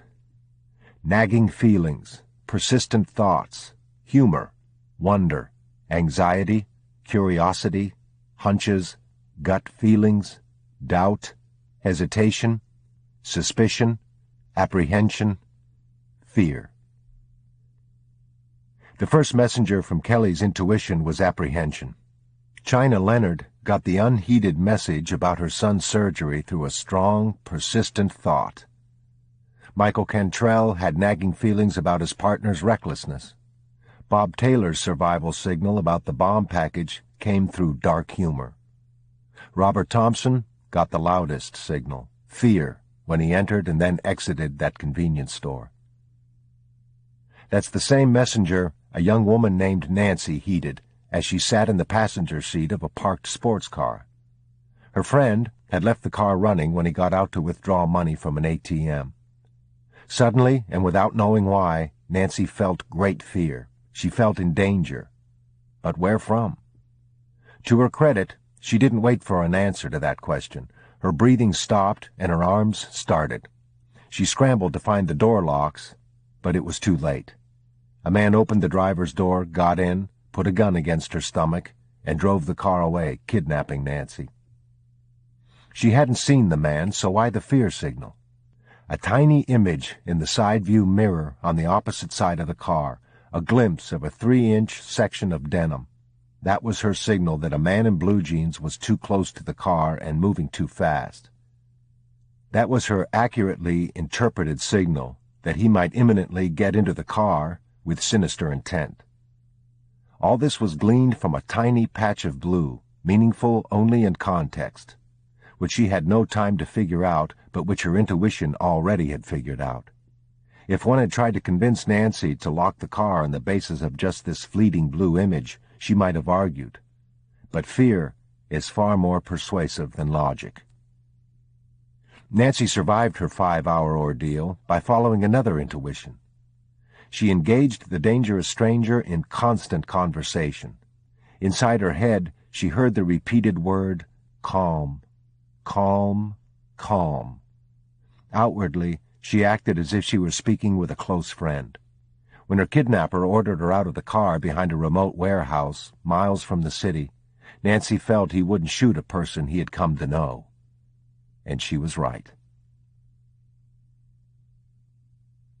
I've discussed at length the warning signals that can help you avoid being a victim of violence. But even if you make excellent predictions, you might still find yourself in danger. Though I'm often asked for advice on how a person should respond to a robber or carjacker, for example, I can't offer a checklist of what to do for each type of hazard you could encounter, because cookie-cutter approaches are dangerous. Some people say about rape, for example, do not resist, while others say, always resist. Neither strategy is right for all situations, but one strategy is, listen to your intuition. I don't know what might be best for you in some hazardous situation because I don't have all the information, but you will have all the information. Don't listen to the TV news checklist of what to do, or the magazine article's checklist of what to do, or the story about what your friend did. Listen to the wisdom that comes from having heard it all by listening to yourself. The stories in this chapter have been about dangers posed by strangers. But what about dangers that might come from those people we choose to bring into our lives as employees, employers, people we date, the people we marry? These relationships don't start with the first meeting. We meet many people we don't keep in our lives. Our relationships actually start with predictions. Predictions that determine literally the quality and course of our lives. So it's time to take a look at the quality of those predictions. Chapter 5. Imperfect Strangers. A rock pile ceases to be a rock pile the moment a single man contemplates it, bearing within him the image of a cathedral. Antoine de Saint-Exupéry. See if you can imagine this. It's the year 2050, and predictions about people are perfect. They're made with a high-tech chemical test. You can accept a ride from a total stranger. You can ask a homeless person you've never seen before to watch your house while you're out of town. You can do this free of fear that they might harm you because predictions of intent and character are totally reliable. You're skimming along in your hovercraft one afternoon, taking your 6-year-old daughter to the park, when you're paged to come to an urgent business meeting. You go to the park anyway and look around for some stranger with whom you can leave your daughter. There's a middle-aged woman sitting on a bench reading a book, and as you sit down next to her, she smiles. Using a device nearly everyone carries these days, you conduct an instant high-tech test on her, as she does on you, and you both pass with flying colors. Without hesitation, you ask if she'll watch your daughter for a few hours while you skim over to a meeting. She agrees. You exchange some information about how to contact each other, and off you go without any concern, because you've predicted to your satisfaction that this stranger is emotionally healthy, competent, drug-free, and trustworthy. The story sounds far-fetched, but in our time, we already make every single one of these predictions about babysitters. We just don't do it as quickly or as accurately. With present-day technology, how much time would you have to spend with a stranger before she wouldn't be a stranger anymore? How many of your low-tech tests would a babysitter have to pass before you'd trust her? We undertake this common yet very high-stakes prediction by reviewing an application and asking a few questions. But let's really look at this prediction. For starters, We wouldn't just interview a woman we met in a park. No, we'd want someone who was recommended by a person we know, because we'd like to rely on predictions made by others. Our friend Kevin is so bright and honorable, we think, that if he endorses somebody, well, that person must be okay. What often happens, however, is that we attach Kevin's attributes to the person he recommended, and we don't listen to our own uncertainty. As we drive away from home, leaving our child behind with someone we met just a half hour ago, we feel the tug that says, "You never really know about people." In our interview with a babysitter, we watch her attentively for any signs of what? Drug use? Well, that can be tested with great reliability. Tens of thousands of drug screen tests are done every week by employers who have less at stake than parents do when hiring a babysitter. Though most people believe the drug question is a critical one. Have you ever heard of a parent requiring a drug screen of a babysitter candidate, or a breathalyzer test to see if she's been drinking? Most parents don't even contact all the babysitter's references, so it's no wonder they drive away feeling, "You never really know about people." I'm not, by the way, suggesting drug tests or polygraphs for babysitters, but I am pointing out that we rarely bring even a tenth of the available resources to high-stakes predictions. For example, the question people really want answered by a prospective babysitter is, have you ever mistreated a child? But they never ask it. Why not? Because people feel that asking a question so direct is rude or ridiculous, since it wouldn't be answered truthfully by someone who had mistreated children. Ask the question anyway, and how it is answered will make you more comfortable or less comfortable with the applicant. Imagine you asked, "Have you ever abused a child?" and the applicant responded with, "Define abuse," or "What have you heard?" It's entirely fair and appropriate to ask someone to whom you'll entrust your child to discuss the very issues you care about most. Good applicants will certainly understand, and bad applicants may reveal themselves. Having not sought any of the information he or she really wants to know, a parent might see the applicant stroke the family cat and think, "She likes animals, that's a good sign." Or worse still, "Tabby likes her, that's a good sign." People want so badly to get someone hired for a job that they spend more time qualifying a candidate than disqualifying a candidate. But this is one process in which it's better to look for the storm clouds than to look for the silver lining. Let's go back to 2050 for a moment. Not only do you have no hesitation about accepting a ride from a stranger, but there's a city-run transportation computer to facilitate precisely that. Rather than drive yourself from Los Angeles to San Diego, you enter your destination into the computer along with what time you want to leave, and it identifies several other people who are going from your area to San Diego at the same time. A perfect stranger will stop by your house and pick you up, and you'll get back from San Diego the same way. That's what could happen if predictions were perfect. Since they're not, 100,000 cars carry the passengers that 25,000 could carry just as well. Fear of each other and lack of confidence in our predictions makes any alternative seem impossible.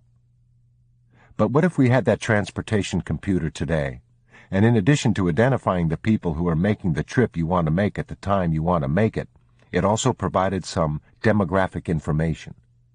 You could ride to San Diego in an old van with two unemployed men in their 30s, or you could ride in a late-model station wagon with a housewife and her 1-year-old child. You'd likely conclude that the ride with a housewife and her baby would be safer, noisier perhaps, but safer. What else would you want to know about candidates for ride-alongs? Their criminal histories, driving histories, condition of their vehicles? The point is, if you could learn enough about each candidate, you would actually be comfortable relying upon your prediction, because that's exactly how strangers become people you trust anyway. You learn enough about them. They pass several of your tests, and suddenly they aren't strangers anymore. Some animals perceive danger chemically. Maybe even part of the way we do it is chemical, I don't know. But will the day really come when we'll be able to make predictions about people not by judging their appearance or clothing or smile or assurances, but by applying a chemical test? I believe the answer is yes, though I won't still be around to say I told you so. In the meantime, since we have to keep doing predictions the old-fashioned way, it's all the more important that we understand what's really going on. Context of White Supremacy. So we did not get all the way to the end of Chapter 5. There's another one of those breakpoints in Chapter 5. So we'll pick up there next week, middle of Chapter 5. Number again. Folks would like to share 605-313-5164. The code 564943#. Press star 61 if you would like to participate. If you have questions, thoughts, I'm double checking as I'm looking through the chapters. There is no footnote listing. There's an appendix on gun safety, questions for your child's school. I'll make sure we go over those. Preparing the mind for combat. Those are interesting appendixes for this book, but no footnotes. Anywho, if folks who dialed in, if we have any folks that we missed totally, if you have comments or questions and you did not get to share at all during the first section where we exchanged views, you should get your hand up right now. Definitely do not wait until the last 5 minutes or so if you think you might have a comment or question to share on what we just heard. Dark humor. I don't think that term is in the word guide, but wow, it should be. Dark humor. Almost sounds like they're talking about nigger jokes. Folks who dialed in, do it this way. Irie, did not hear from you first time around. If you have comments, questions to share, line should be open. Proceed. Oh, and since we didn't hear from you, when was the last time that you felt afraid that you might be harmed? Oh, shoot. Good evening, everybody. Good evening, Gus. The last time I thought I was going to be harmed, the last valid, true to lifetime was with an ex. And come to find out he actually is, he's an addict. And I didn't know that when we were together because I'm not an addict. I didn't recognize the sign. Yeah, that was, I ended up leaving right away. He escalated very quickly. And I just was like, you know what, I got to go because he was showing, he was very, very erratic, not even irrational. And it was quite scary. And I also remember him mentioning that he had hurt an animal not too long before that. So there's that, and that's why he's my ex. But I wanted to say this was a great suggestion because I remember, I think it was Draptomania that was mentioning how she had an issue with a roommate and somebody was watching her when she came home, I think. So I think this is good for her and anybody else. It pays to be cognizant of people. Part of my personal codification is to look around. I know growing up, especially in the South, being that I was raised by my grandmother, she discouraged me looking around. And that was due to racism, white supremacy, because if white people were, think you're eyeing them or think you're being nosy, it could lead to confrontation or conflict.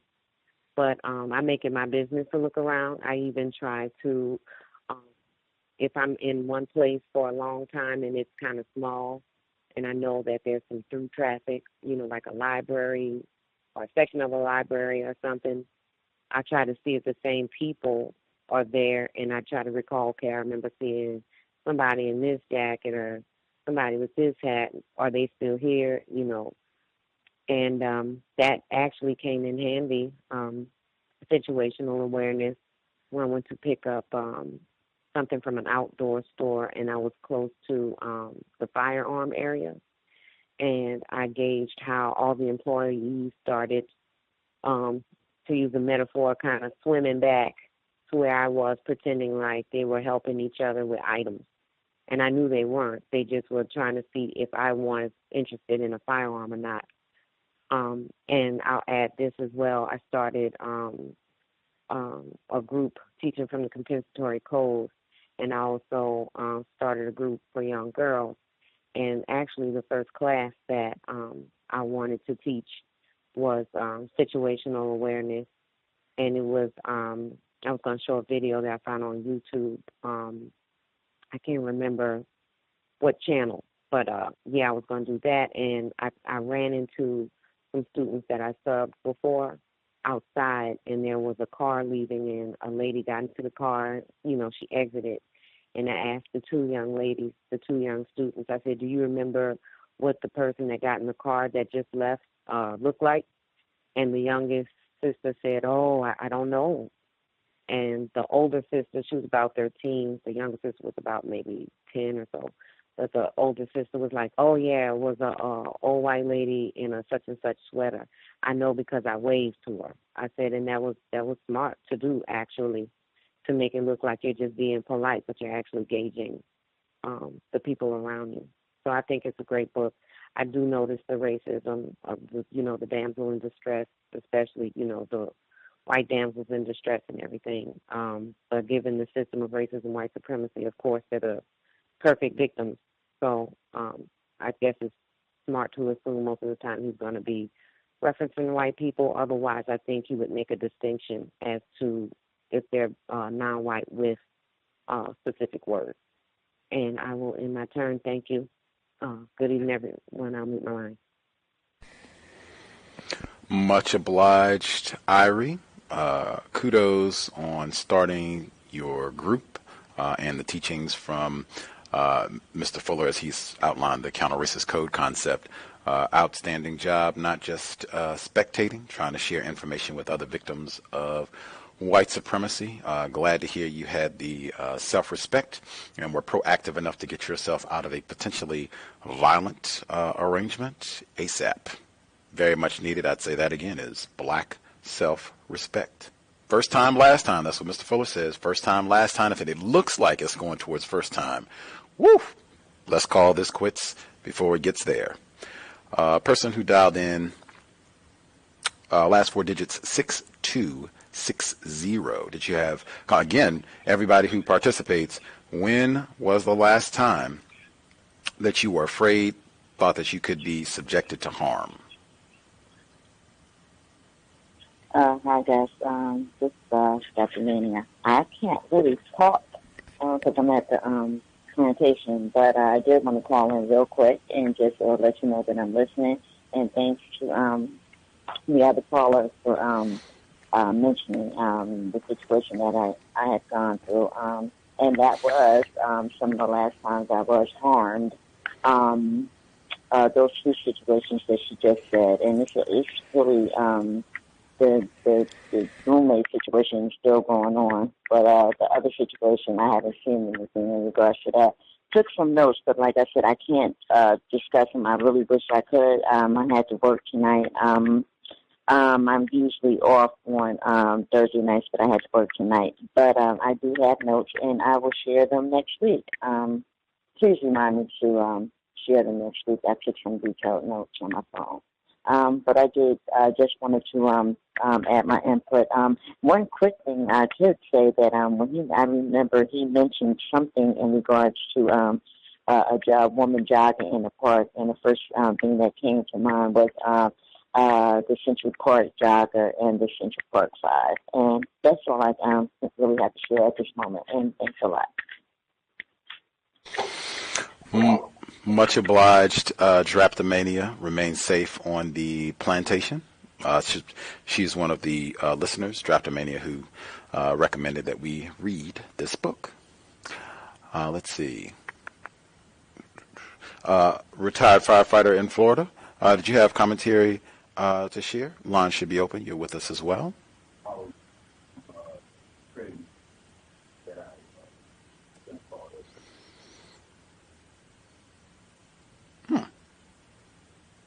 Still not hearing him on the line. We'll try again later. The other folks who dialed in that we already heard from, Mr. Demi for, I think, Red Nevada, Thomas in New York, all the other folks should be with us as well. If you all have additional comments, questions, line should be open. Proceed.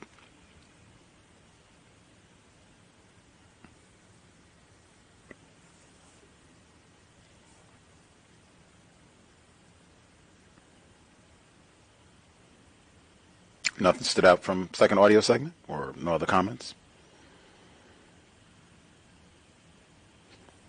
I'll get to a few of the notes that I took in the second portion. I agree. The white woman jogger, Central Park 5, and that case happened in 1989, so this book was published less than 10 years after that case.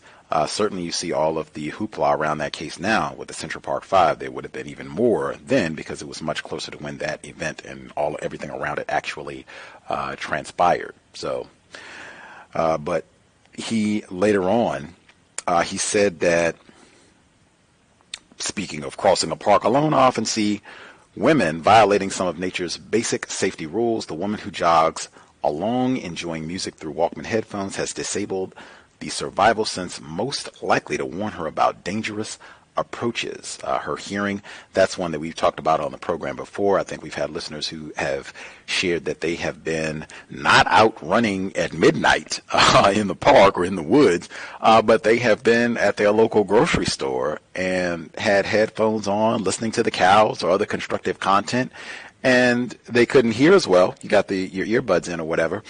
And other racists came up and tried to hit them with the card and that sort of thing. We've talked about people being on the job and having either a headset on because they're on the phone a lot, or they have their earbuds in because they're able to listen to music while they're at work. And other coworkers are coming up and jumping up behind them, trying to scare them, doing all these racist shenanigans, in my view. I am definitely a big proponent of this strategy as well. Or just remembering, you want to try to hear things. We're in a system of white supremacy. Violence is encouraged, especially if you're out and about. If you're at home by yourself, that's another thing. But once you're out in public, you want to be as mindful as possible about what is happening around you, who is around you, white people, non-white people, especially if you're in an environment that you're not familiar with. Oh, yeah. If I'm going to have my earbuds on at all, maybe you have one on and take the other one off, or you have the volume down. I certainly would not encourage any of those cool 21st century noise canceling headphones, Bose, and all the rest. I would not encourage any of that. You want to be paying attention, and hearing might be a signal. Someone might call you a nigger before they try and run you over with their vehicle or anything else to let you know, whoops, in danger, need to take defensive strategies immediately, counter-racist strategies immediately. Let's see.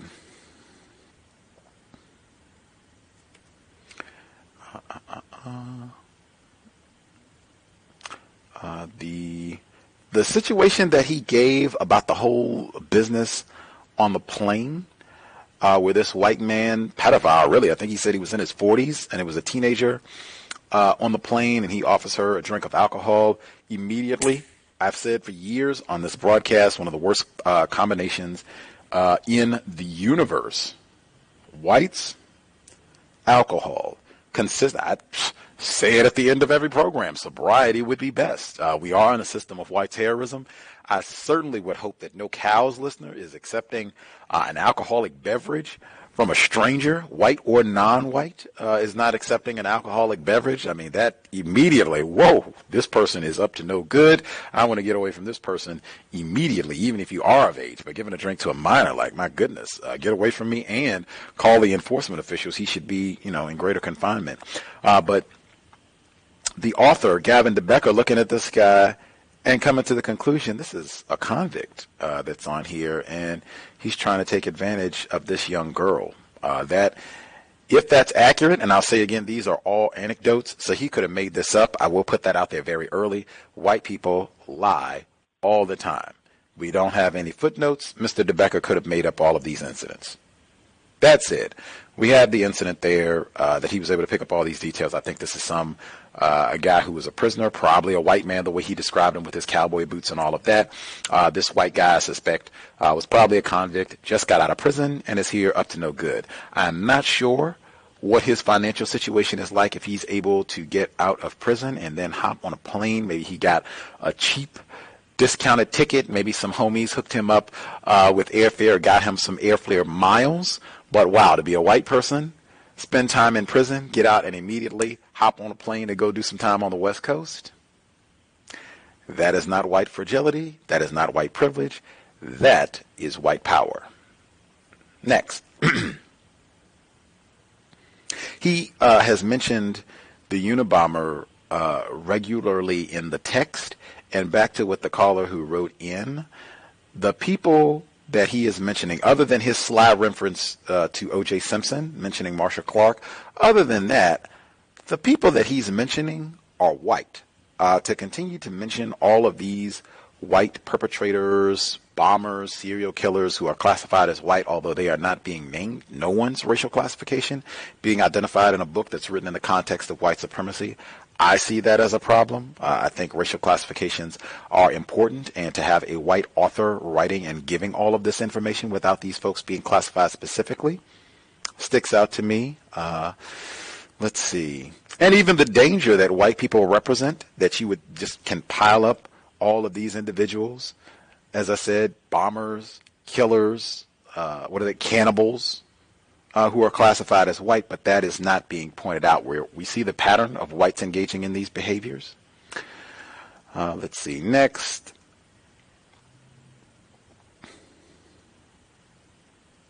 I know Mr. Fuller, when he, and for people who don't have the book, he has a listing when he talks about intuition. I think retired firefighter mentioned that last week. Nagging feelings, curiosity, hunches, gut feeling, all of that. I think in the system of racism, non-white people, similar to Irie talking about how when she was younger, being told not to do all of that, don't look around. They had the term reckless eyeballing. We don't want black people looking like they're curious. We don't want you asking questions. We don't want you hesitating. Frequently, black people could get in trouble for these types of things, asking questions, being suspicious of a white person, doubting a white person, hesitating when a white person tells you to do something, or even being curious. We've had a number of black people where their curiosity is extinguished because it's a system of white supremacy. You don't ask questions. You don't explore. You do what you're told. Mr. Fuller has said consistently, the Creator sends signals sometimes just to one individual. It'll just be maybe to you specifically, nobody else on the planet in the known universe, that's just for you. And I think frequently we are encouraged to flagrantly ignore our intuition, to ignore that completely, and it is to our downfall. I think that is a part of black self-respect. Listen, when you have those questions, when you have those doubts, when you have those suspicions, even about another non-white person, even about a black person, because I think that happens as well, listen. Do not mute those feelings, thoughts, voices, whatever form they take. Do not ignore them. Interrogate them, because it might be something there. I think that's, one of the points that I do agree with in the text that he's making. Interrogate them, because there might be something there. I think he said it explicitly. It shouldn't be too often that you're getting feelings of, whoa, something seems off about this. I don't know. I don't generally go through the day getting that feeling every 30 seconds or so. So if you are getting that feeling, be mindful, ask questions, and try to figure out what the issue is before just rushing off to, I'm just talking crazy or thinking crazy thoughts. Let's see.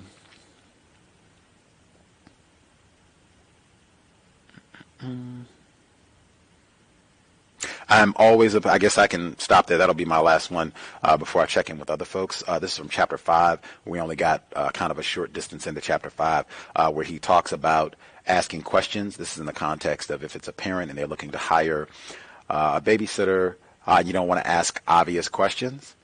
Ask questions. I'm a huge advocate of that. We talk about that on workplace racism and in general in dealing with racism, white supremacy.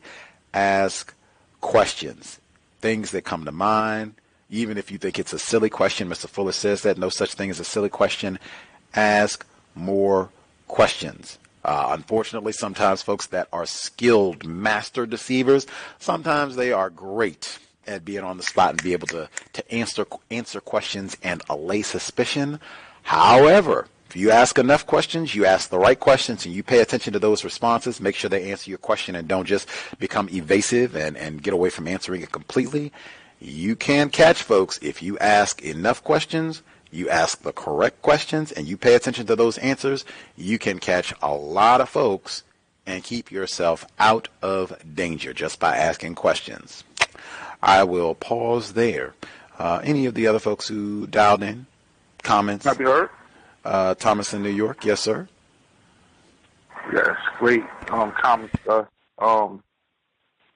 Man, everything he's naming are things men use to pick up women, man. Small talk, use a little humor, make them feel important. You know, he's messing the game up here. I don't know what's wrong with him. To mention Marsha Clark, O.J. Simpson, of course, and I caught that too. I think the jogger with the headphones was a direct reference to the Central Park Five. Both cases were white women in a position of power going after black men vigorously.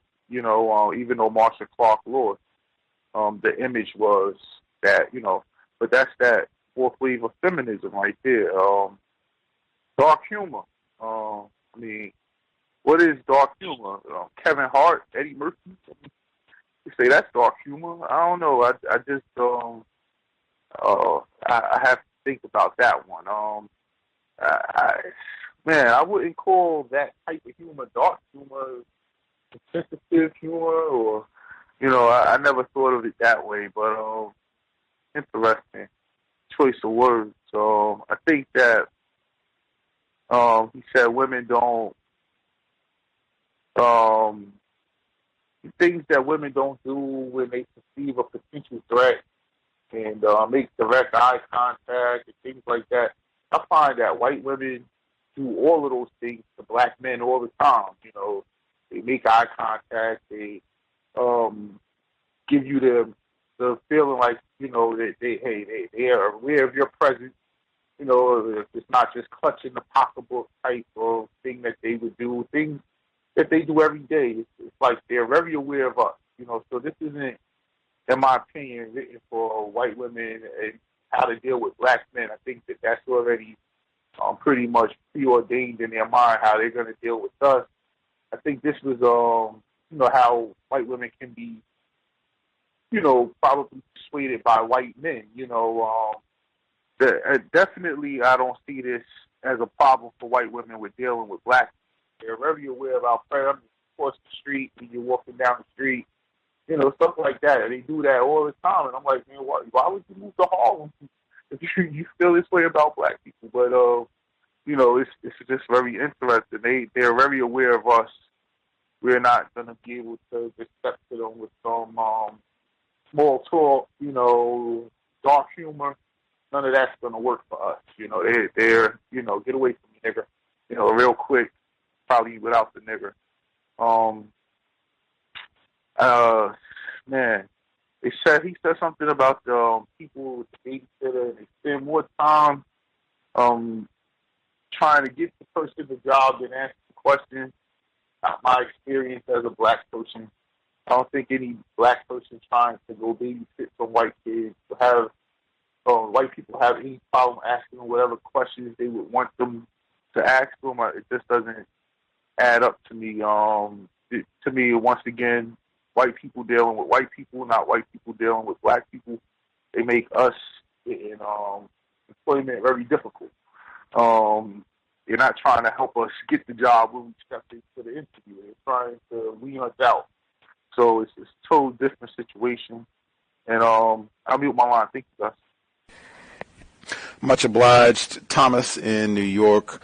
That is a great point about the difference in employment scenarios. I agree like 1,000,000%. I do not think that white people struggle with coming up with correct, suspicious questions, direct questions to ask black people when they're going to be hired not to watch their children. I mean, it could be to hire a black person to clean the toilets. And it'll be, oh, man, have you ever used crack? Have you ever sold crack? Have you ever shot crack? Have you ever shot any children? And they'll just keep right on that. Oh, wait a minute. I don't know. He answered that first one. Had to find somebody else to clean the toilet. Sorry. Going to get somebody else. It was competitive. I haven't seen that as well. Totally different. Which is, again, why you got to keep in mind when a system of racism, white supremacy, as we're reading this book, this text, like many others that we have read, not even acknowledging that. Any other folks have comments that they wanted to get in before we wrap up this week's session? Yes, Robbie. Mr. Demery Ford? Oh, yeah. I mentioned something about the babysitter. It was interesting the way that he set that up. You know, like a person is in the park, he looks around, he sees a woman sitting there, and he goes off and leaves his daughter with this stranger. And then he says, you do it all the time with babysitters. But, you know, it's been a long time since I paid a babysitter, but during the time that I was doing it, I mean, babysitting is quite expensive, and it requires certification and all. That seems like if you're leaving your child with somebody without child care certification or, you know, a business license, then, you know, you're just getting a teenage girl in the neighborhood to watch your kid. That sounds like somebody else said. That's white people, because unless it's a relative or some close friend, you wouldn't ordinarily just leave your kid with a stranger. And like I say, the cost of babysitting would require you to do some type of research. Part in here, he said, when he's talking about imperfect strangers, he said some animals perceive danger chemically, maybe even part of the way we do chemically. But then that's kind of contradictory. He was already saying that the dog can't perceive his danger. He's feeling what you feel. But now, I guess it's a little different. But one other thing, let me see if I can find it.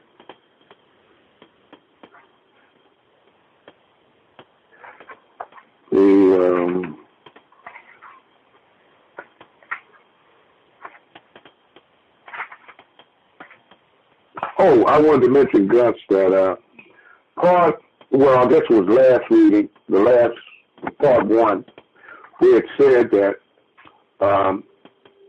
this author listens to the victims and a lot of times repeat details back to them that they said and didn't realize that they had said it. And I thought about Gus, the host, when you're interviewing these suspected rapists and you key in on everything that they say and you repeat what they said. At that time, you can see the deception, and we can see it also. And almost every time, you know, somebody's tripping out, they're saying something that they really mean, and then when you bring it up to them, oh, they didn't really mean that. So I'll mute my line on that, Gus. Thanks for taking the call. Much obliged, Thomas, in New York. And most of the time with white people, I would say, if anything, if people have observed that when we've had white guests on the program and them saying things, and myself and or other callers keying in on specific terms or phrases, sentences that they have said that maybe contradict things that they've said before, or further reinforce points that we are making, even while they are disagreeing with us, most of that is just doing exactly what he said in the book in terms of paying attention to cues that are given. Listen when people are speaking to you, and do not ignore those voices. They might say a whole lot of nice things. Oh, yeah, it's not racism, and I'm well-meaning. It's one of the that's all great. You just keep using your brain computer. Use logic. That can go a long way. Thought that was important as well about child care certainly being important with regards to child care, but I was thinking, certainly not all, but lots of the black people that I've known throughout my life, that has not been their method of child care, having a younger person in the neighborhood. Not saying it never happens, but generally speaking, no, it would seem that that's, maybe white people are doing that, but most of the black people that I know, that has not been what they're doing. A lot of times it's been other relatives and what have you. For the child care, and also the pet references. I just go back to niggers and squirrels, whites treating dogs better than black people, having gelato for dogs, and all the pet treat jerseys, clothes, whole wardrobes for their fluffy pet hound, cat, beaver, skunk, whatever it is.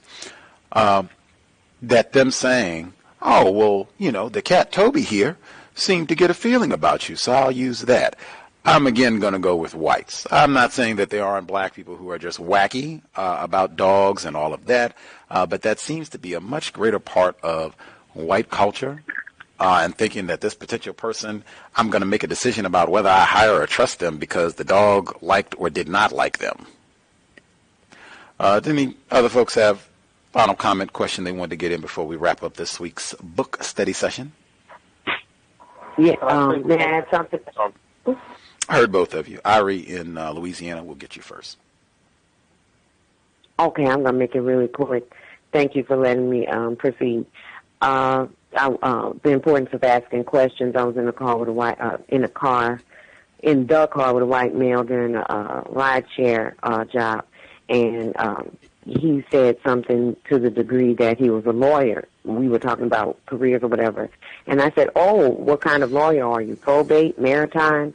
And then he goes, well, I'm not really a lawyer. I'm really in investments. Like a total turn from what he said. And if I hadn't asked, he would have continued to practice racism and be dishonest. So asking questions is fundamental. And as far as personal safety with headphones, I personally use headphones that are called bone conducting. They're made by Aftershocks, Trex Titanium. They cost a little bit of money, between $60 and $90, depending on where you buy them, but they are not earbuds. You hear the sound. There's stereo that goes into the ear canal, but the reverberation relies on the tympanic bone to conduct the sound, so that way you can still have situational or ambient sounds come through. Thank you. Awesome. Definitely make sure whatever headphones you're using, if you don't have that many coins to spend on headphones, just take one out, but make sure you are not compromising your hearing just to be able to be listening to some sounds if you're out in public. Was that Thomas in New York?